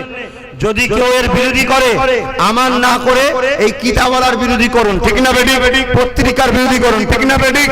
আর আপনি একটা লিখা প্রমাণ করে দেখান যে দাদা হুজুর রহমাতুল্লাহ আলাইহি ভোট দিতে হারাম বলেছে বা রাজনীতি করাকে হারাম বলেছে। শুনছেন না শোনেননি? একটা দেখান দেখি। দালালি খেয়ে কথা বললে হবে না, দেশ ও দেশবাসীকে বাঁচাবার স্বার্থে কথা বলতে হবে। এয়ারপোর্টের মসজিদকে ভাঙার আগামী দিন প্ল্যান করছে, তোমার কে আছে ওই মসজিদের হয়ে লড়বে? কথা বলো। পাবলিক রাস্তায় নামবে, একে 47 দাঁড়কে গুলি করে মেরে দেবে, বাপের নাম ভুলে যাবে। অতএব রাজ শক্তি দখলের দরকার আছে না নয়? তোমরা রাজ শক্তি দিয়ে আমার ঘরকে ভাঙবে, তোমরা রাজ শক্তি দিয়ে আমাকে গ্যাজের মামলা দিচ্ছ, তোমরা রাজ শক্তি দিয়ে আমার ঘরকে ভাঙছো, আমার ধর্মে আঘাত করছো, আমার বোনকে রেপ করছো, আমার মা বেটিদের বেইজ্জতি করছো, আমার ভারতের ধন দৌলতকে চুরি করছো রাজ শক্তি দিয়ে, আমার বাংলাতে সন্ত্রাসকে রাজ শক্তিতে তোমরা প্রশ্রয় দিচ্ছ, আমার বাংলায় ফিতনা লাগাচ্ছ রাজ শক্তি দিয়ে। তাহলে আমাদের ঘরও রাজ শক্তি দখল করে এই দুর্নীতি মুক্ত সমাজ করার দরকার আছে না নয়? মুফতির ফতোয়া মুফতি কাটলে মানায়, রাজ শক্তির বিরোধী রাজ শক্তি করলেই মানায়, ঠিক না বেটি? আম মানুষ করে পারবে? তাই আব্বাস সিদ্দিকী বুঝেছে ভালো, আমার কম দলিত আদিবাসী এই গরিব মানুষদেরকে বাঁচাবার স্বার্থে গণতান্ত্রিক প্রক্রিয়ায় আমি রাজনীতি করব। কারো আপত্তি আছে? যার আপত্তি, আমার রাস্তা সরে যাও। তুমি তোমার লে থাকো, মমতাকে ভালো লাগে, যাও দল করো। বামফ্রন্টকে ভালো লাগে, দল করো। কংগ্রেসকে ভালো লাগে, দল করো। বিজেপিকে ভালো লাগে, যাও করকে যাও। যার আমাকে ভালো লাগে সে আমার সঙ্গে দল করবে। চিনছেন না? তুমি যদি বলো করতে দেবো না, ভারত বলছে করতে পারে, তুমি বলছো করতে দেবো না, তাহলে তুমি দেশদ্রোহী, ঠিক না বেটি? যদি মমতার দলের লোক দেশদ্রোহী করে, তাহলে এই দলটা দেশদ্রোহীদের দল হবে। যদি বামফ্রন্টের লোকেরা বিরোধী করে, তাহলে জানতে হবে এই দলটা দেশদ্রোহীদের দল। যদি কংগ্রেসের দলের লোকেরা বিরোধী করে, জানতে হবে এই দলটা দেশদ্রোহী দল। যদি বিজেপি বলে করতে দেবো না, জানতে হবে দেশদ্রোহী দল। কারণ দেশ বলছে করতে পারে আর এরা বলছে করতে দেবো না, তাহলে দেশদ্রোহীদের ঘরে মাফ করা যাবে? এই দেশপ্রেমিকরা বলো মাফ করা যাবে?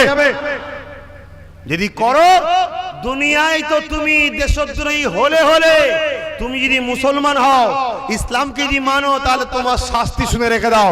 যে মাতৃভূমির সঙ্গে গাদ্দারি করে, আল্লাহ তাকে জাহান্নাম দেবে। কেন? রাসূল বলেছে জাহান্নাম দেবে।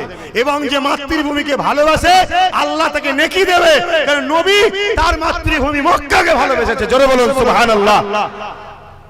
মূর্খ বিরোধী করছে আব্বাস সিদ্দিকীর, জানো না জেনে নাও, পরিবর্তন হও। যদি বলো কিচ্ছু মানবো না, আমার হারামের টাকা দরকার, যা পারিস করছিস করগে যা, বাধা দিবি না। যদি বাধা দিস, আমরাও হাতে চুরি পড়া লোক নয়। কথা বুঝে আসছে? সবর করে আছি, শুধু সমাজ বিশৃঙ্খলা হবে তাই, কিন্তু যেখানে দেশ বাঁচাবার লড়াই শুরু হয়ে যাবে তখন নেতাজির ভূমিকাই পালন করব, তখন গান্ধীজির ভূমিকাই পালন করব, তখন হাফেজ তিতুমির শুনেছেন না, উনি হাফেজ সাহেব, উনি দেশের জন্য জীবন দিয়েছে, আল্লাহ ওনার কবরকে জান্নাতি করুক, বলুন আমিন। আমি তখন আস্তাকুল্লাহ খানের মতো তখন ব্যবহার করব, আমি তখন ফুরফুরার পীর আবু বকরের মতো ব্যবহার করব। কথা মাথায় ঢুকছে? কাউকে চিনি না, দেশ সবার আগে। আর এই দেশকে যারা লুটবে শেষ করবে, ওই গাদ্দার বেঈমানদের সাইজ করে দিতে হবে, ঠিক না বে ঠিক? কারণ মাতৃভূমিকে ভালোবাসা এটা রাসূলের সুন্নত এবং মানবতার ক্ষেত্রেও দায়িত্ব। শোনেন, অনেকে বলে পীর সাহেব মৌলভী সাহেবদের আবার রাজনীতিতে কি কাজ, বলে না বলে না? কিন্তু আপনারা বলেন, আপনারা বলেন নাকি? যদি বলে থাকেন তওবা করুন, পরিবর্তন হন। শুনুন, পত্রিকাটার নাম শরিয়ত ইসলাম। কি নাম? কষ্ট হচ্ছে? আরে একটুখানি বলি, একটুখানি বলি, সামান্য, বেশি করে নয়। শরিয়ত ইসলাম পত্রিকাটার নাম। কে লিখছে? হযরত হাজী মাওলানা হাজী আহমদ আলী ইনায়েতপুরী। কে ইনি? দাদা হুজুরের খলিফা, দাদা হুজুরের খলিফা। ইনাদের পরেই দেখাবো দেওবন্দীদের পীর সাহেব, তবলিগদের পীর সাহেব কি বলছে দেখাবো। শুনছেন তো? ইনি পত্রিকায় লিখছে, কতিপয় লোক যারা বলে যে পীর সাহেবদের রাজনীতিতে কি অধিকার, আজকে বলে না বলে না, তাদেরকে জবাব দিচ্ছে। আলিম পীরেরা রাজনীতির ক্ষেত্রে আসিবে কেন?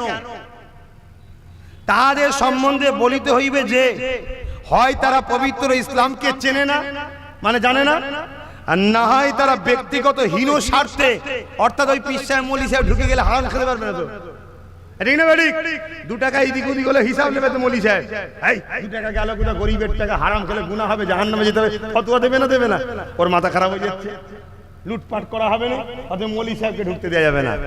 আর এরা দেখবেন যেখানেই বক্তব্য দেয় পিছনে মাথাওয়ালা একটা বেশ দাঁড়িওয়ালাকে ঠিক বক্তব্য সামনে রেখে দেয়, ভাববে হয়তো বিরাট মৌলভী সাহেব, না, কিচ্ছু জানেনি, আকার মূর্খ, সেজিয়ে রেখে দিয়েছে। কথা বুঝছেন? ইসলামকে চেনে না, নাই হীন স্বার্থের খাতিরে মিথ্যা বলিতেছে। যাহারা আলেমের তাহারা আলেমের বিদ্বেষী বা পীরদ্রোহী, এ প্রসঙ্গে গীত হলে না হয় পড়িতে পায় আগামী আইনসভায় কত সংখ্যা উপযুক্ত কর্মী আলেম প্রেরণ করিবার ব্যবস্থা হইয়াছে, যাহাদের চোখে সর্ষে ফুল দেখিতেছে। এখানে তারপরে আরো লিখছে, যারা বিরোধী করে তারাই আবার ভোটের সময় পীর সাহেব মৌলভী সাহেবের কাছে এসে দোয়া চায়, হুজুর দোয়া করবেন যেন জিতে যায়। শুনছেন না শোনেন না? আর হুজুর যদি একবার বলে, কচি 10 বছর তো দোয়া করলাম, তুই একটু শোন না, আমি একবার দাঁড়াই, হুজুর তুমি কেন দাঁড়াবে, এই তোমাদের কাজ নাই সব, দোয়া লিবার বেলা এলো। কথা বুঝলেন? অনেক দলিল আছে ভাই, একটুখানি এবার চলে যাচ্ছি তবলিগ ও দেওবন্দীদের পীর সাহেব, যিনাকে সবাই চেনেন, জমিয়ত উলামায়ে হিন্দের একটা বড় দায়িত্বে, হযরত মাওলানা হোসেন আহমেদ মাদানী সাহেব। শুনছেন? তিনি উর্দু বাংলায় আছে, সময় সংক্ষেপের জন্য শুধু এতটুকু বলছি, যেহেতু সমাজের মঙ্গলের জন্য নেতৃত্বের পার্লামেন্ট, লীগ পার্লামেন্ট বোর্ড প্রতিষ্ঠিত হইয়াছে এবং উক্ত বোর্ড ইলেকশনের ব্যাপারে মুসলমানদের সংঘবদ্ধ উন্নতির জন্য প্রয়াস পাইয়াছে। এই জন্য আমি আবশ্যক মনে করি সমস্ত মুসলমান সমাজ মুসলিম লীগ পার্লামেন্ট বোর্ড ও উহার মনোনীত নির্বাচন প্রার্থীকে সর্বপ্রকার সাহায্য করুন। শুনছেন ভাই? কারা বলছে? তবলিগ ও দেওবন্দীদের পীর সাহেব, মানে ইমাম, আকাবের উলামা। আর একজন বলছি, যিনিও তবলিগ ও দেওবন্দি জমিয়তুল উলামা হিন্দের প্রেসিডেন্ট ছিলেন।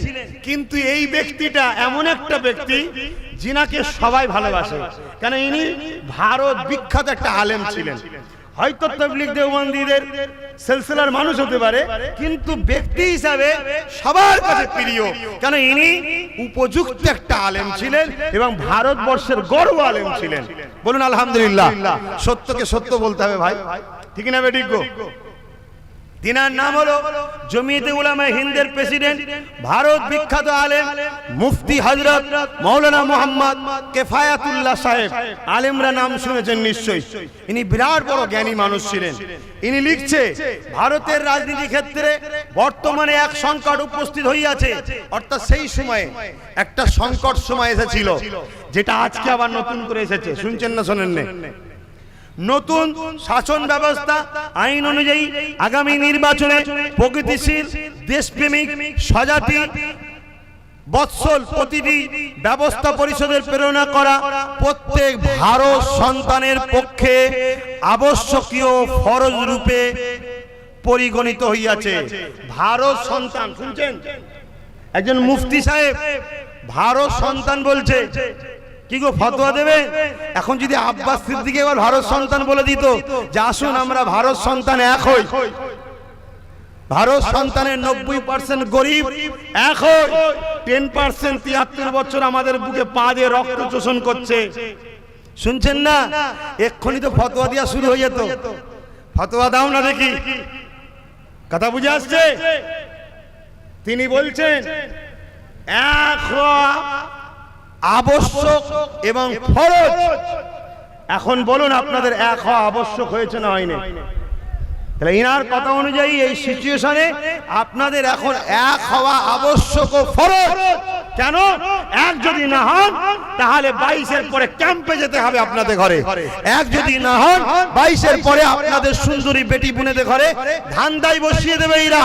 এক যদি না হন আপনার চোখের সামনে আপনার মা বেটিকে মায়ানমারের মতো রেপ করবে এরা। তাই এক হওয়ার সময় এসেছে না আসেনি?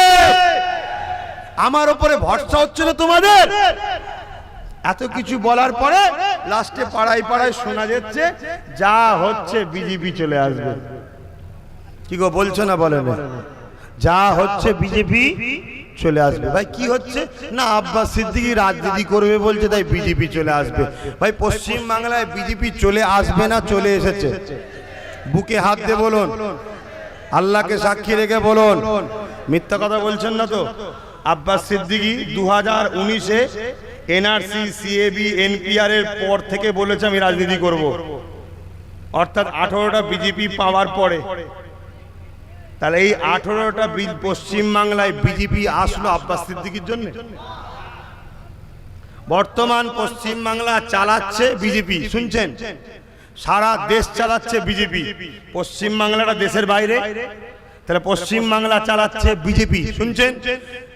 এক একটা রাজ্যে এক একটা মুখ্যমন্ত্রী বসানো আছে, কিন্তু মুখ্যমন্ত্রীর বাইরেটা হলো এক আর ভেতরটা হলো বিজেপি। শুনছেন না শোনেন না? হয় 18টা বিজেপি ঢুকছে। এই গ্রামে যদি পাহারাদার আমি হই, আর এই গ্রামে যদি চোর পড়ে, এই গ্রামে যদি বাইরে থেকে লোক ঢুকে যায়, পাহারাদারের সঙ্গে সেটিং না থাকলে ঢুকতে পারবে? জোরে বলুন, ঢুকতে পারবে? পাহারাদারের সঙ্গে সেটিং রয়েছে, এই হু হু করে 18টা ঢুকে গেল, শুনছেন? কিন্তু পাহারাদার ভেবেছিল উল্টো, যে চল তুই আমি দুজনে মিলে দল করব, তুই কিছুটা নিবি আমি কিছুটা নেবো। কিন্তু যাকে পাহারাদার ঢুকিয়েছে সে এত বড় নেমো খারাম, সে বলছে পুরোটা দখল করব। এখন পাহারাদার চিল্লাচ্ছে কি হবে কি হবে, বাঁচাও আমায় বাঁচাও আমায়। কিন্তু পাহারাদারের উপরে আর ভরসা করা যায়? ভরসা করা যায়? তাই আমি বলেছিলাম ঠিক আছে, তোমার ওকে যদি বাঁচতে চাও তোমাকেই দায়িত্ব দেবো, কিন্তু তোমার সাথে আমার কিছু লোককে রাখবো, তুমি নতুন করে বাড়ালে আমি ধরে ফেলবো, ঠিক না বেঠিক? কিন্তু বলছে না, আমাকে একাই দায়িত্ব দিতে হবে। আর বিশ্বাস করা যাবে? আর করা যাবে? যদি করো করগে যাও, তোমার স্বাধীনতা আছে, আমি তোমার উপর জুলুম করব না, কিন্তু একটা দেশবাসী হিসাবে দেশবাসীকে বোঝানোর দায়িত্ব অধিকার আছে না নাই? একজন ইমানদার হিসাবে ইমানদারকে বুঝাবার দায়িত্ব আছে না নাই? আমার কথা যার ভালো লাগবে 2021-এ আমি রাজনীতির প্রার্থী দেব, আমার লোককে জিতাবে, আমার সাথে দল করো, আমাকে যদি জিতাও আমি কথা দিচ্ছি দিদি মোদি বাম কংগ্রেস যেই তোমাদের উপর জুলুম করুক না কেন তার কালো হাতকে ভেঙে চুরমার করে দেবো, কথা দিয়ে গেলাম। আমার সাথে দল করতে রাজি আছো? রাজি আছো? তাহলে তোমাদের কাজ কি? হাত তুলতে হবে। তোমাদের কাজ কি? আমার প্রার্থীকে ভোট দিয়ে জিতাতে হবে। এই পারবে? পারবে? যদি পারো আমি কথা দিচ্ছি তোমরা কোনো সমস্যায় পড়লে তোমাদের পাশে আসবো। প্রত্যেক মাসে একদিন তোমার বিধানসভায় এসে 4-5 ঘন্টা বসবো, আমার পাশে এমএলএও বসবে, তোমার কি সমস্যা নোট হবে ওটা পরের দিন বিধানসভায় গিয়ে বলতে হবে, লড়াই করতে হবে, তারপরে ভিডিও ক্যাসেট আমায় শোনাতে হবে। না আমি যদি জিতাতেও পারি যাদেরকে দিয়ে তাদের ঘরে দিয়ে এমএলএ কে বাঁধতেও পারবো। যদি মনে হয় আব্বাস সিদ্দিকী আমাদের মা আমাদের বাপ, নেতারা মাতুয়া সিভিলটাই তারা হু করে আসছে, তারা বলছে যেখানে আদিবাসী বেশি আমরা দেবো, আমি বলেছি আমার মুসলিম ভাইরা আপনাকে ভোট দেবে, যেখানে মাতুয়া বেশি আপনারা দিন সিট, আমরা ভোটটা আপনাকে দেবো, যেখানে দলিত বেশি আপনারা সিট দিন, আমরা মুসলমান ভোটটা আপনাকে দেবো, যেখানে মুসলিম বেশি আমরা সিট দেবো, আপনাদের ভোটটা আমাকে দেন। এইভাবে 3 জন 4 জন 5 জন মিলে আমরা ইউনিট তৈরি করছি। যদি আপনারা মুখ্যমন্ত্রী হন হোককে যান, স্বরাষ্ট্রমন্ত্রী হন হোককে যান, অর্থমন্ত্রী হন হোককে যান, 5টা মূল পদের মধ্যে একটা আপনারা থাকবেন, একটা আমরা থাকবো, একটা ওনারা থাকবে, এইভাবে ভাগযোগ করে 2021-এর পরে সোনার বাংলা না শান্তি নিরাপদে বাংলা তৈরি করার স্বপ্ন দেখছি। আপনারা কি এই স্বপ্নে আমার সাথী হিসাবে দাঁড়াতে রাজি আছেন? আল্লাহকে সাক্ষী রেখে বলছেন তো? ধোকা দেবেন না তো? তাহলে আমার জন্য বিজেপি আসছে তো? বিজেপি আমি আনছি তো? তাহলে আব্বাস সিদ্দিকীর কৃতিত্ব বলতে হবে। ভারত যে চালাচ্ছে সে আমার হুকুমে চলছে, বিরাট পাওয়ার ব্যাপার, ঠিক না বেটি? শোনো, কেউ যদি মনে করে বিজেপিকে তাড়াবার জন্য আমাদের ঐক্যবদ্ধ হওয়া দরকার, কথাটা ভালো কথা, কিন্তু যে বিজেপিকে রাস্তা দেখিয়ে বাংলায় ঢুকিয়েছে তার সাথে ঐক্য হয়ে কখনো বিজেপি তাড়ানো যাবে না। কথা ঠিক না বেটি? কথা বুঝছেন না বোঝেন না? হ্যাঁ হ্যাঁ, সে যদি তার ভুল বুঝে যেমন বিরোধী শূন্য পঞ্চায়েতে করেছিল বাম কংগ্রেসকে, এখনো সময় আছে বিরোধী শূন্য বিজেপিকে করে দেয়, তাহলে বিশ্বাস করা যেতে পারে। ঠিক না বেটি গো? তুমি ডিওয়াইএফআই এর বেলায় নবান্ন অভিযানে মেরে ফাটিয়ে ফেললে, আর বিজেপির নবান্ন অনুযায়ী শুধু হোলি দিচ্ছ, রং দিচ্ছ, ও হবে না। এই দ্বিধাদ্বন্দ্ব আমরা বুঝে গেছি। কথা বুঝে আসছে না? নাই? আমার কথা খারাপ লাগলে ভাই আপনি আপনার রাস্তায় যেতে পারেন, আমার অসুবিধা নেই। কেন? আমার গণতান্ত্রিক অধিকার আছে, আমার মাকে আমি বাঁচাবো, আমার বাপকে আমি বাঁচাবো, আমার বোনকে আমি বাঁচাবো। আমি ওর উপরে ভরসা করতে পারি না, যাকে 2011-ই ভরসা করেছিলাম আর 19-এ এসে দেখছি 18টা ঢুকিয়ে দিয়েছে আমার দুশ্মনকে। শুনছেন না শোনেন নে? আপনার মহল্লায়? আচ্ছা আজানটা হয়ে যাক, আল্লাহর রহমত তবু আজকে একটু ছায়া ছায়া হচ্ছে।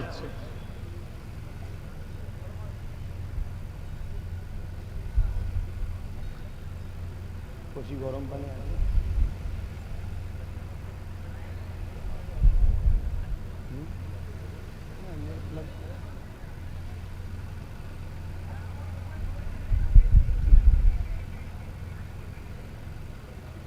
হয়ে গেছে?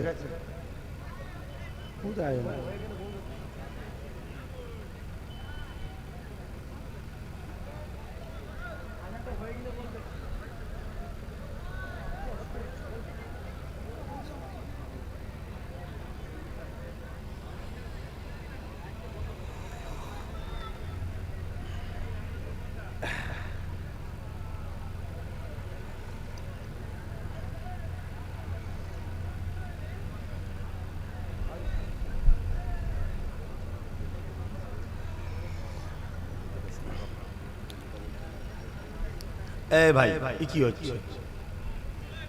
এই ভালোবাসো? দেখো আমি তোমাদের জন্য, এই রাজারহাটের জমি জায়গা আমার নয়, তোমাদের সব হাত ছাড়া হয়েছে না হয়নি? অনেক কিছু হবে আগামী দিন যদি ভালো না হও এখনো। কোথায় আজান হচ্ছে? আওয়াজ হচ্ছে না? ও মাইকের আওয়াজগুলো যাচ্ছে না? মাইকটা বন্ধ করে দাও। মাইক বন্ধ করেছো? শোনেন ভাই, সময় সংক্ষেপ। আমি যে কথা বলছিলাম, তাহলে বিজেপি চলে আসছো তো নাকি? না চলে এসেছে? আমি এনেছি, এই আমি এনেছি, তাহলে আনলো কে? আবার তারাই বলছে বিজেপি রুখতে হবে। এটা হচ্ছে নাটক, যাতে ওকে রেখে দিলে ফ্রিতে মুসলমানকে বোকা বানানো যায়। এ মুসলমান, আল্লাহকে সাক্ষী রেখে বলো, বিজেপিকে ভয় করো না আল্লাহকে, মমতার উপরে ভরসা করো না আল্লাহর উপরে। অতএব নিজের অধিকার নিজে নাও। ৭৩ বছর হয়েছে, সবাই দল করছে, তোমারটা কই? বিধানসভায় তোমার একটা পার্সেন্ট আছে তো, ওই পার্সেন্টটা নিয়ে আসবে কে? তোমার লোক যদি না থাকে, দিদি তোমার লোক, বামফ্রন্ট তোমার লোক, কংগ্রেস তোমার লোক। এই বাংলাতে আসিফ আলীকে মেরে দেওয়া হলো, ভিড় মব লিঞ্চিং করে। এই বাংলাতে মালদায় মেরে দেওয়া হলো সানাউলকে। এই মালদাতে ক্যানিং এ ট্রেন থেকে ফেলে দেওয়া হলো। এই বাংলাতে কলিকাতাতে মুসলিম হওয়ার জন্য স্কুল টিচারদের করে হোটেল থেকে বার করে দেওয়া হলো। এই বাংলাতে মালদায় আমার বোনের স্তনকে কেটে নেওয়া হলো, কেন? হিন্দু এলাকায় ঘর করতে গেছে তাই। এই বাংলাতে আরে বিজেপি মারছে, অস্বীকার করছি না, কিন্তু বিজেপিকে আনা হলো কেন, এর জবাবটা দিতে হবে, ঠিক না বেটি? দ্বিতীয় নম্বর, বিজেপি মারছে কিভাবে? ডাইরেক্ট ধরছে, পিটতে পিটতে মেরে দিচ্ছে, ঠিক না বেটি?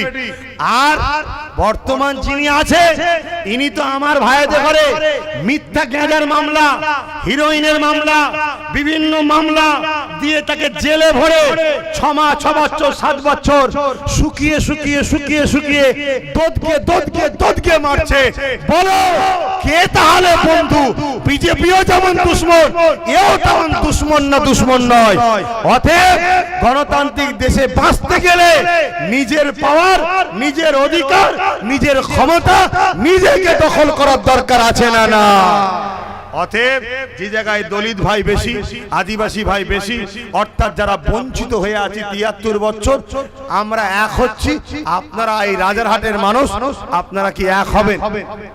তাহলে রাজারহাটে যেসব হিন্দু, দলিত, আদিবাসী, সিভিল কাস্ট, সিভিল ট্রাই যারা বঞ্চিত আছে, তেনাদের সঙ্গেও কথা বলুন।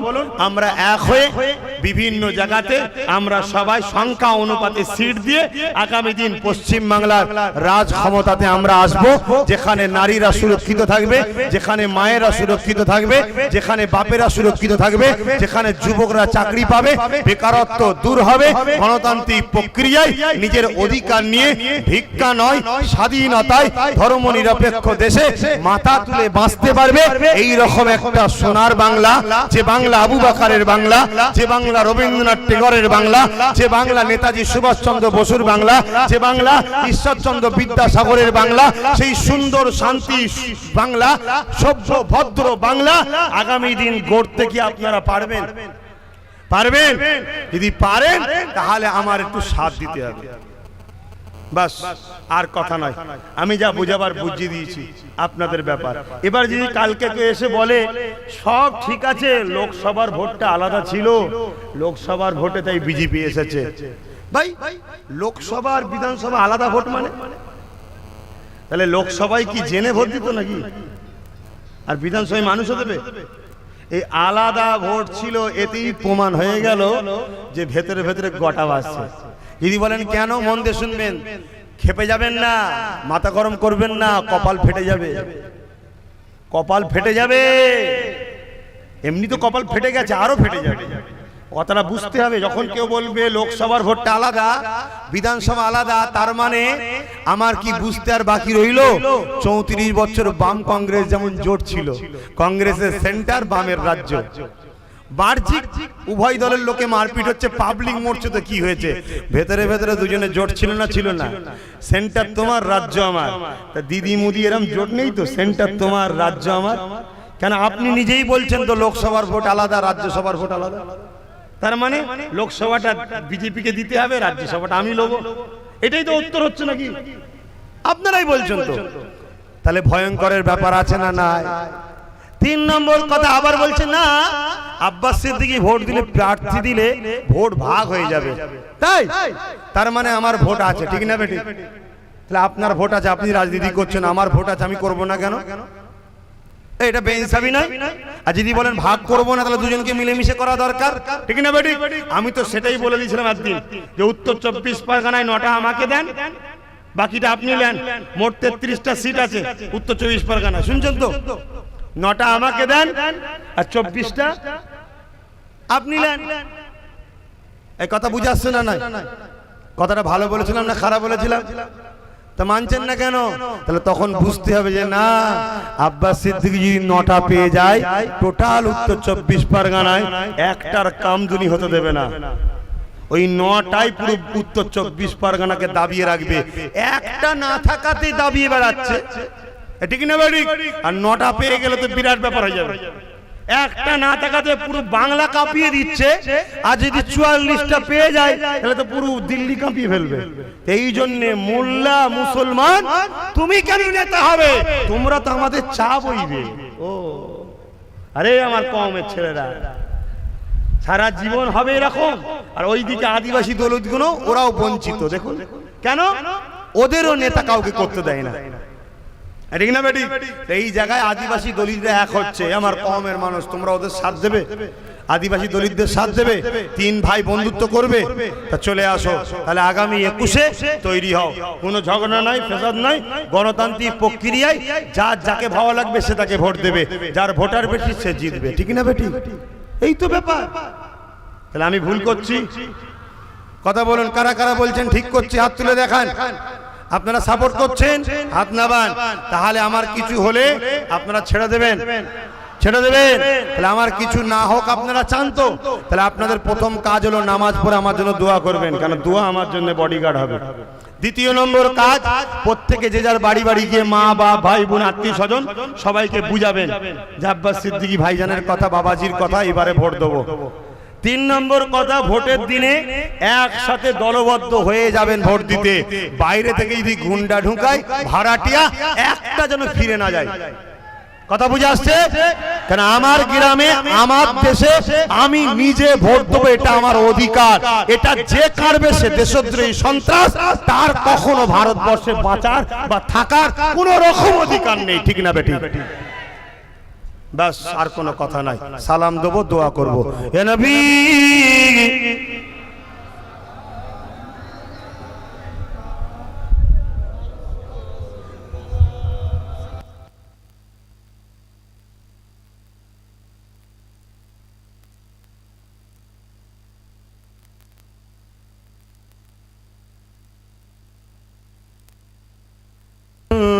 বদরো আলাইনা মিন সানিয়াতিল ওয়াদাই ওয়াজাবা শুকরু আলাইনা মাদা লিল্লাহ আহিদাই ইয়া নবী সালামুন ইয়া রাসূল সালামুন ইয়া হাবিব সালাম সালামাতুল্লাহ। দোয়া হয়ে যাবে, ঘরে চলে যাবেন, নামাজ পড়বেন, যে যার কাজের মধ্যে থাকবে।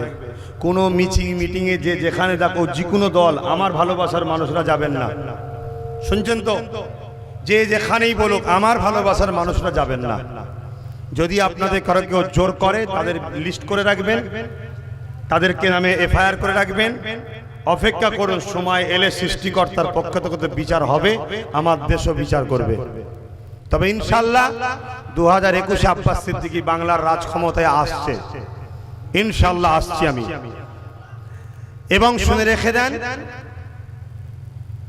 কি বলে, ডিসেম্বরে আমি দল ঘোষণা করছি, ফুরফুরা শরীফ আহলে সুন্নাত ওয়াল জামাত। এটা রাজনীতির দল নয়, এটা ধর্মীয় সেবামূলক সংগঠন। কথা বুঝে আসছে? ডিসেম্বরে রাজনীতির দল ঘোষণা করছি, ডিসেম্বরের পর থেকে বিরাট বড় বড় জনসভা হবে। কথা বুঝে আসছে? আপনাদের রাজারহাটেও হবে। কথা বুঝে আসছে? বিধানসভায় বিভিন্ন জায়গায় হবে। আপনারা যারা আমাকে ভালোবাসেন আপনারা ওই জনসভায় হাজির হবেন। যারা ভালোবাসেন না তাদেরকে আমি জোরও করব না। এটা গণতন্ত্র দেশ। বিরোধী থাকার নাম হচ্ছে গণতন্ত্র, বিরোধী না থাকার নাম হচ্ছে রাজতন্ত্র। তাহলে দিদি মুদি উভয়ই কিন্তু রাজতন্ত্র চালু করতে চাইছে, বিরোধী শূন্য করতে চাইছে। তাহলে মানে গণতন্ত্রকে হত্যা করছে। আপনার দেশের গণতন্ত্রকে হত্যা করবে যে নেতারা, ছেড়ে দেবেন আপনারা? তাহলে দিদি মুদি উভয়ই কিন্তু গণতন্ত্রকে হত্যা করছে। তাহলে আমার কাছে যেমন বিজেপিও দোষী, আমার কাছে তেমন টিএমসিও দোষী। কথা বুঝে আসছে? এটা আমার দায়িত্ব, আমার দেশবাসীকে সজাগ করলাম। আপনি গণতন্ত্র হত্যা বন্ধ করুন। আপনি এসে বলুন যারা আমাকে ভালোবাসেন টিএমসি কে, আপনারা মিটিংয়ে যাবেন, আমাদের ভোট দেবেন, আমি দেশবাসীর উন্নতি করব। আমি এসে বলবো ভাই আমি চেয়েছি এই কাজ করব, আমার ভালো লেগেছে, ভালো ভালো লোককে দাঁড় করিয়ে লড়াই করব গণতান্ত্রিক প্রক্রিয়ায়। যারা আমাকে ভালোবাসবেন জিতান, আমি দেশ ও দেশবাসীর কাজে লাগবো, উপকার করব। দেখা যাক না, আপনি যদি উন্নয়ন করে থাকেন লোক আপনাকে ভোট দেবে। আর যদি আপনার থেকে মানুষ যদি আমাকে বিশ্বাস করে আমাকে দেবে। এখানে ভোটের নামে মানুষ হত্যা, ভোটের নামে খুনোখুনি করা, ভোটের নামে দাঙ্গা লাগানো, ভোটের নামে মানুষকে হত্যা করা, এটা আমার দেশে কখনো চলতে পারে না। ঠিক না বেটি? এটাকে প্রতিরোধ করার দায়িত্ব নওজোয়ান যুবকদের, দেশবাসীদের আছে, দেশের প্রশাসন ডিপার্টমেন্টের আছে। প্রশাসন বন্ধুদেরকে বলে যায় আপনাদের মাইনেটা দেশের নাগরিকের ট্যাক্স থেকে দেওয়া হচ্ছে, আপনারা দেশের একটা পার্ট, আপনারা কোন নেতাদের দালাল নয়। নেতারা আপনাদের ভয়ে কাঁপবে, আপনারা আজকে নেতাদের ভয়ে কাঁপছেন, নিজের অস্তিত্বকে হারিয়ে ফেলেছেন। ফিরে আসুন, ফিরে আসুন, ফিরে আসুন। নয় আগামী দিন নেতারা যেমন আপনাদেরকে ভয় দেখাচ্ছে, নেতাদের ভয়ে আপনারা কাঁদছেন, নেতাদের থেকেও পাওয়ারফুল হলো জনগণ। জনগণ যখন বুঝতে পেরে যাবে এ ভীতু উপযুক্ত নয়, তখন আপনার পালিয়ে যাওয়ার রাস্তা খুঁজে পাবেন না। তাই হাত জোর করে আপনার সম্মানকে ভালোবেসে অনুরোধ করছি, আপনি হুমকি দেবেন না যে তোকে 20 বছরের জেল দেবো। আপনার নামটা কিন্তু আমাদের কাছে চলে আসছে। আগামী দিন বাংলার ক্ষমতায় আসলে আপনার স্থানটা আমরা সেদিন বুঝিয়ে দেবো। আপনি পুলিশ হওয়ার উপযুক্ত নয়, আপনার উপযুক্ত দালালের জায়গায়, আপনাকে দালালের জায়গায় পাঠিয়ে দেবো। এই জায়গায় সতর্ক করে যাচ্ছি, সম্মান করি, সম্মানের জায়গাটা ঠিক রাখবেন। কারণ যুগে যুগে এই বাংলার বুকে কেউ কোনোদিন পুলিশদের নিয়ে আন্দোলন করেনি। এই আহলে সুন্নাত ওয়াল জামাত এই বাচ্চাটাকে দেখে রাখুন, আমি আন্দোলন করেছিলাম যে পুলিশদের বুলেট প্রুফ জ্যাকেট দিতে হবে। কেন গুন্ডা নেতারা তৈরি করে, ওই গুন্ডাদের নেতারা আবার পুলিশকেও হত্যা করায়। অতএব পুলিশদের বুলেট প্রুফ জ্যাকেট দিতে হবে। কেন পুলিশদেরও মা বেটি বোন আছে, ওদেরও বাচ্চা পরিবার আছে, ওরা রাত্রি রাত্রি ঘুরে বেড়ায়, ওদের উপর জুলুম হচ্ছে। আমি আব্বাস সিদ্দিকী পুলিশদের জন্য আমি আন্দোলন সুরক্ষা করেছিলাম। কিন্তু আজ আপনারা যদি কারো পায়ের তলায় পড়ে, কারো যদি জুলুমের শিকার হয়ে কোন নেতার পাল্লায় পড়ে আপনি যদি সাধারণ ছেলে কোনো উপর জুলুম করে, আমি ভুলে যাব আপনার ইউনিফর্মের যেটা রয়েছে, ওই ইউনিফর্মের মর্যাদা আপনি দিচ্ছেন না, এটা আমি বুঝতে পারবো যখন, সেদিন কিন্তু আমি বাধ্য হব আপনার বিষয়ে নতুন করে ভাবতে। কেন আপনার থেকেও আগেও আমার দেশ। ঠিক না বেটি? অতএব ভালোবাসি, আপনি আমাকে ভালোবাসুন, আমি আপনাকে ভালোবাসবো। আমার জায়গা আমার স্থান আমার জায়গায় থাকবে, আপনার স্থান আপনার জায়গায় থাকবে। আমি যদি গুন্ডাগিরি করি, সন্ত্রাসী করি, জুলুম করি, আপনার দায়িত্ব আমাকেও যেমন ঠেট দেওয়া, আর যে সন্ত্রাসী জুলুম করবে সেই নেতা মন্ত্রী হয়, আপনার দায়িত্ব তাকেও ব্যবস্থা করা। কারণ এটা ভারত, এটা কি ভারত, আমার ভারত, আমাদের ভারত, গর্বের ভারত। যে ভারত ভারতের প্রধানমন্ত্রীকে জেল খাটাতে পেরেছে, সেই ভারত আমাদের গর্বের ভারত। ঠিক না বেটি? এখানে অন্যায়কারীর কোনো মাপ নাই। তাই আমি বলে যাই, আগামী দিন যেন পাওয়ারে আসতে যাবেন না, পাওয়ার প্রয়োগ করতে যাবেন না অন্যায় ভাবে। ন্যায়ের পক্ষে প্রয়োগ করুন, মাথা হ্যাট করে মেনে নেব। অন্যায় ভাবে আগামী দিন এই ছেলেগুলোর ওপরে পাওয়ার প্রয়োগ করতে যাবেন না, অনুরোধ করছি। বাঁধ ভেঙে যাবে, ভেঙে গেলে সারা বাংলা অনির্দিষ্ট কালের জন্য বন্ধ করে দেবো। কথা বুঝে আসছে? কত কারো ক্ষমতা নাই। আরে আমি যখন বুঝতে পেরে গেছি আমাকে মেরে দেবে, তাহলে 10 তলা বিল্ডিং থেকেও লাভ মারবো একবার বাঁচার জন্য। অর্থাৎ যখন মেরে দেবে বুঝে নিয়েছি, চল লড়াই করে একবার দেখি। তাহলে সেই দিন যখন বাঁধ ভেঙে নেমে যাব সেদিন কিন্তু রুকা বড় মুশকিল হয়ে যাবে। তাই আপনাদেরকে শ্রদ্ধা জানিয়ে ভালোবেসে আমি একজন দেশের নাগরিক হিসেবে এবং স্বাধীনতা সংগ্রামীর পরিবারের সদস্য আমি, এ দেশের জন্য আমাদের অবদান আছে, কথা বুঝে আসছে। অতএব আপনি আপনার জায়গায় থাকুন, নিরপেক্ষ থাকুন, আপনি সরল সঠিকভাবে চলুন। তারপরও যদি আপনার উপর চাপ আসে, আপনার পাশে আমরা রয়েছি, আপনারা জানান, কিন্তু তা বলে জুলুম করবেন না। কেন আপনার মাইনেটা জনগণের ট্যাক্স থেকে দেওয়া হয়, আপনার মাইনেটা দেশের খাজনা থেকে দেওয়া হয়, আপনার মাইনে কোনো নেতার পকেট থেকে দেওয়া হয় না। অতএব আপনি নেতার দালালি করবেন, এটা আমাদের জন্য মাথা হ্যাট হয়ে যাচ্ছে।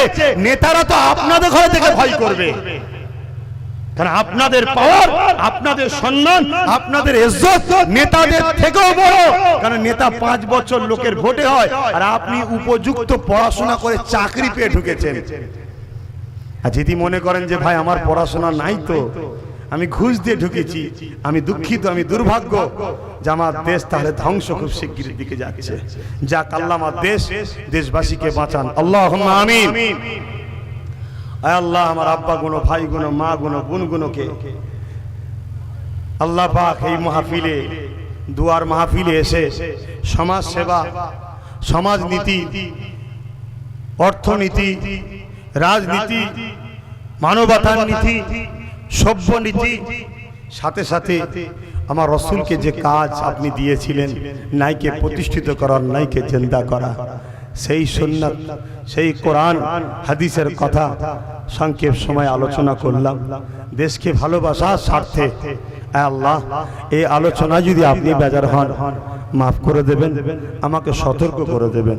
আর যদি আপনি খুশি হন, আল্লাহ কবুল করে যদি সওয়াব দেন, এই সওয়াব আমার দয়ার নবীর দরবারে পৌঁছে দিন। হুজুরে আব্বাজান, আম্মাজান, হুজুরে আহলিয়া, কন্যা, সবার রূপাকে সওয়াব পৌঁছে দিন। 4 পিরানি পীর, 4 ইমাম হুজুরদের রূপাকে সওয়াব পৌঁছে দিন। আশপাশ যত মাহবুব বান্দা বান্দি শুয়ে আছেন, প্রত্যেকের রূপাকে সওয়াব পৌঁছে দিন। হে আল্লাহ, পশ্চিম বাংলা জমিনে আপনার যত কুতুব, আব্দুল মাহবুব বান্দা বান্দি, প্রত্যেকের রূপাকে সওয়াব পৌঁছে দিন। হে আল্লাহ, খাস করে দয়া করে আজকে এই রাজারহাট নিউ টাউন এই এলাকায় যত মানুষ চলে গেছে, ইমানদার নরনারী, প্রত্যেকের রূপাকে সওয়াব পৌঁছে দিন। প্রত্যেকের কবরকে জান্নাতের বাগান বানিয়ে দিন। আমরা যারা কষ্ট করে এসে দাঁড়িয়ে আছি, আমাদের প্রত্যেকের মা বা ভাই বোন আত্মীয়স্বজন যারা চলে গেছে, প্রত্যেককে জান্নাতি করে দিন। আমাদের প্রত্যেকের সুখে শান্তিতে রাখুন, মিলেমিশে রাখুন, শান্তিতে রাখুন। ধন দৌলত রুজিতে, কারবার, ব্যবসা বাণিজ্যে বরকত দিন আল্লাহ। আল্লাহ, এ দেশ আমার দেশ, তাই দেশকে ভালোবাসা আপনার নবীর সুন্নাত। আজ আমার দেশের জন্য দোয়া চাই আল্লাহ। আমার দেশের সার্বিক ভৌগোলিক পরিস্থিতিকে উন্নতি করুন, আমার দেশকে বিদেশি শক্তি থেকে হেফাজত করুন, আমার দেশের সেনাবাহিনীকে হেফাজত করুন, আমার দেশের প্রশাসন ডিপার্টমেন্টে যারা রয়েছে, যারা দেশ ও দেশবাসীর স্বার্থে ন্যায় সত্যের পক্ষে কাজ করে, তাদের জানমাল হেফাজত করুন, তাদের পরিবার, বাচ্চা, স্ত্রীদেরকে হেফাজত করুন। যারা পাওয়ারে গায়ের জোর দেখি অন্যায় করবে, তাদের হাত থেকে আল্লাহ আপনি পাওয়ারকে কেড়ে নেন, তাদেরকে বেইজ্জতি করুন, তাদেরকে ধ্বংস করে দিন। আল্লাহ, আমার দেশের দেশবাসীকে যারা ভালোবাসবে, দেশ ও দেশের মেয়েদের উন্নতির কথা, সেবার কথা, সেফটির কথা ভাববে, যারা দেশের জওয়ান গরিব মানুষদের কথা যারা ভাববে, তাদেরকে আমার দেশের নেতা বানান, মন্ত্রী বানান, তাদেরকে ভালো ভালো জায়গায় দেন। যারা দেশ ও দেশবাসীকে লুটছে, তাদেরকে আপনি পরাজিত করুন, তাদেরকে ধ্বংস করে দিন আল্লাহ। আল্লাহ, আমার কওমের মধ্যে যে সকল ভাইয়েরা ভুল বুঝে আছে, তাদেরকে হেদায়েত করে আমার পাশে এনে দিন আল্লাহ। দুজনকে বন্ধুত্ব করার তৌফিক দিন, পরকালে একসাথে জান্নাত থাকার তৌফিক দিন আল্লাহ। আমার ভাইগুলোকে বুঝার তৌফিক দেন। যখন মেহমান কুটুম আসে, যেটাকে পারে সেটাকেই জবাই করে সামনে খাবার দেয়। অতএব যখন মারবে, জিজ্ঞাসা করবে না হারা তাবরেজ তুই কোন সিলসিলা ছিলিস, হারা জুনায়েদ তুই কোন সিলসিলা ছিলিস। আলেমদের মধ্যে ইখতিলাফ থাকে, কিন্তু আজ বাঁচার স্বার্থে, দেশ ও দেশের সেবার স্বার্থে আমাদের মধ্যে মিল দিন আল্লাহ, ইত্তেহাদ দিন, ইত্তেফাক দিন, একতার সাথে চলার তৌফিক দিন। আর মানুষ হিসাবে আল্লাহ, দলিত, আদিবাসী, সাঁওতাল, বাগদি, হিন্দু, প্রত্যেক প্রত্যেকটা ধর্মের মানুষ যে যে ধর্ম করে সবাই তো আপনার সৃষ্টি, সবাইকে শান্তির পথে চলার তৌফিক দিন, সবাইকে মিলেমিশে থাকার তৌফিক দিন, সবাইকে বাচ্চা স্ত্রী নিয়ে কাজ কামলে সুখে শান্তিতে থাকার তৌফিক দিন। আল্লাহ, এরা তো আমার দেশবাসী, এরা তো আপনারই সৃষ্টি। হিন্দু হতে পারে, দলিত হতে পারে, আদিবাসী হতে পারে, সাঁওতাল হতে পারে, সিভিলটা যে কোনো ধর্মের হতে পারে। আল্লাহ, এরাও তো মানুষ, এদেরকে আপনি তো সৃষ্টি করেছেন, এদেরকে আল্লাহ আপনি দুবেলা দুমুঠো পেট ভরে খাওয়ার তৌফিক দেন, সবাইকে বাচ্চাদের নিয়ে সুখে শান্তিতে রাখেন। আমার কওমের মানুষের আল্লাহ রুজিতে কারবার ব্যবসা বাণিজ্যে বরকত দেন, মক্কা মদিনা যাওয়ার তৌফিক দিন, আলেম ইমাম হাফেজ নায়েব কথা বলার তৌফিক দিন, জওয়ান যুবক ছেলেদেরকে আল্লাহ সত্যের পথে ন্যায়ের পক্ষে সংগ্রাম করার তৌফিক দিন। আল্লাহ, এই লড়াইয়ে যদি কোনো ইমানদার মারা যায় তাকে শহীদের মর্যাদা দেবেন, কেন আপনার রাসূল বলেছেন ন্যায়কে প্রতিষ্ঠিত করতে গিয়ে লড়াই করলে শহীদ হয়। দেশকে ভালোবেসে লড়াই করতে যাওয়া, আল্লাহ এ তো মাতৃভূমির ভালোবাসা। তাই আজ আমার বাংলা, আমার ভারত এই অপদার্থরা ধ্বংস করে ফেলছে। এই ভারতকে বাঁচাবার জন্য বহুত মানুষ জীবন দিয়েছে। দিল্লির বুকে হাফেজে কোরআন, হাজার হাজার হাফেজে কোরআনরা জান দিয়েছে দেশকে বাঁচাতে গিয়ে। আজকে সেই দেশ আবার জালিম লম্পট বদমাইশ একদল নেতাদের হাতে চলে যাচ্ছে। তাই সেই দেশকে বাঁচাবার স্বার্থে, দেশবাসীকে বাঁচাবার স্বার্থে, আপনার সৃষ্টিকে বাঁচাবার স্বার্থে আমি পীরের ঘরের আওলাদ, রাসূলের ঘরের সন্তান হয়ে আমি নেমেছি। যারা দুনিয়ায় এই সাথ লড়াই আমার সাথ দেবে, আল্লাহ পরকালে একসাথে আমাদেরকে জান্নাতি করবেন। আল্লাহ, আমি যেন এদের সেবা করতে পারি, এদেরকে উপযুক্ত স্থান দিতে পারি, এদের অধিকারকে দিতে পারি। আল্লাহ, সবকিছু তো আপনার হাতে। লিল্লাহি মা ফিস সামাওয়াতি ওয়া মা ফিল আরদ, জমিন আসমানের একমাত্র তো মালিক আপনি। আপনার বিনা হুকুমে কেউ কিছু পায় না, আপনার হুকুম ছাড়া রাজত্ব ক্ষমতাও পাওয়া যাবে না। আপনার কাছে ভিক্ষা চাই আল্লাহ, একটা বার পশ্চিম বাংলায় আমাকে রাজ ক্ষমতা দিন। আল্লাহ, আপনি আমাকে রাজ ক্ষমতা দিন। আল্লাহ, আপনার কাছে চাইছি আল্লাহ, রাজ ক্ষমতা দিন। আল্লাহ, দেশের স্বার্থে, দেশবাসীর স্বার্থে, শান্তির স্বার্থে, মানবতার স্বার্থে, সত্যর স্বার্থে, ইনসাফের স্বার্থে, ইনসানিয়তের স্বার্থে, আপনার সৃষ্টিকে বাঁচাবার স্বার্থে একটা বার আমাকে রাজ ক্ষমতা দিন। আল্লাহ, আর এই ক্ষমতায় আমার বন্ধু হয়ে, সাথী হয়ে যারা এগিয়ে আসবে আল্লাহ, তাদেরকে দুনিয়া আখিরাতে আপনি শান্তি দেবেন। আর যারা এখনো ফিরে আসেনি তাদেরকে ফিরে আসার তৌফিক দেন। এরপরও যদি পরিবর্তন না হয়, বিরোধী করে গায়ের জোর দেখিয়ে, জোর তো আপনি দিয়েছেন আল্লাহ, ওই জালিমদের জোরটা আপনি কিনে নেবেন। আপনার কাছে বিচার দিলাম সৃষ্টিকর্তা, ওদের বিচার আপনি করবেন, কঠিন কঠিন বিমাদ দেবেন, তোরপে যেন বুঝতে পারে যে আজ আমি বিয়াদবি করেছি, তার ফল আমি পাচ্ছি। যেমন এজিদ ইমামে হোসাইনকে আঘাত দিয়ে 3 দিন ধরে জ্বলে বুক চেপড়ে তোরপে মরেছিল। আজ হোসাইনের খানদান আপনার কাছে ভিক্ষা চাইছে খোদা। আজ আমিও বাংলার মানুষকে বাঁচাবার স্বার্থে, সত্যকে জিন্দা করার স্বার্থে এই প্ল্যাটফর্মে এসেছি। আল্লাহ, কোন লোভের জন্য নয়, কোন জুলুম করার জন্য নয়, অন্তরের খবর আপনি জানেন। এখানে যে বিরোধী করবে, জুলুম করবে, গণতান্ত্রিক প্রক্রিয়া ছাড়া গাইজোরি দেখাবে, আল্লাহ তার বিচার আপনি করবেন। গণতান্ত্রিক প্রক্রিয়া যার যাকে ভালো লাগে দল করবে, এ স্বাধীনতা আছে, সেই জায়গায় আমার কোনো বাধা নেই।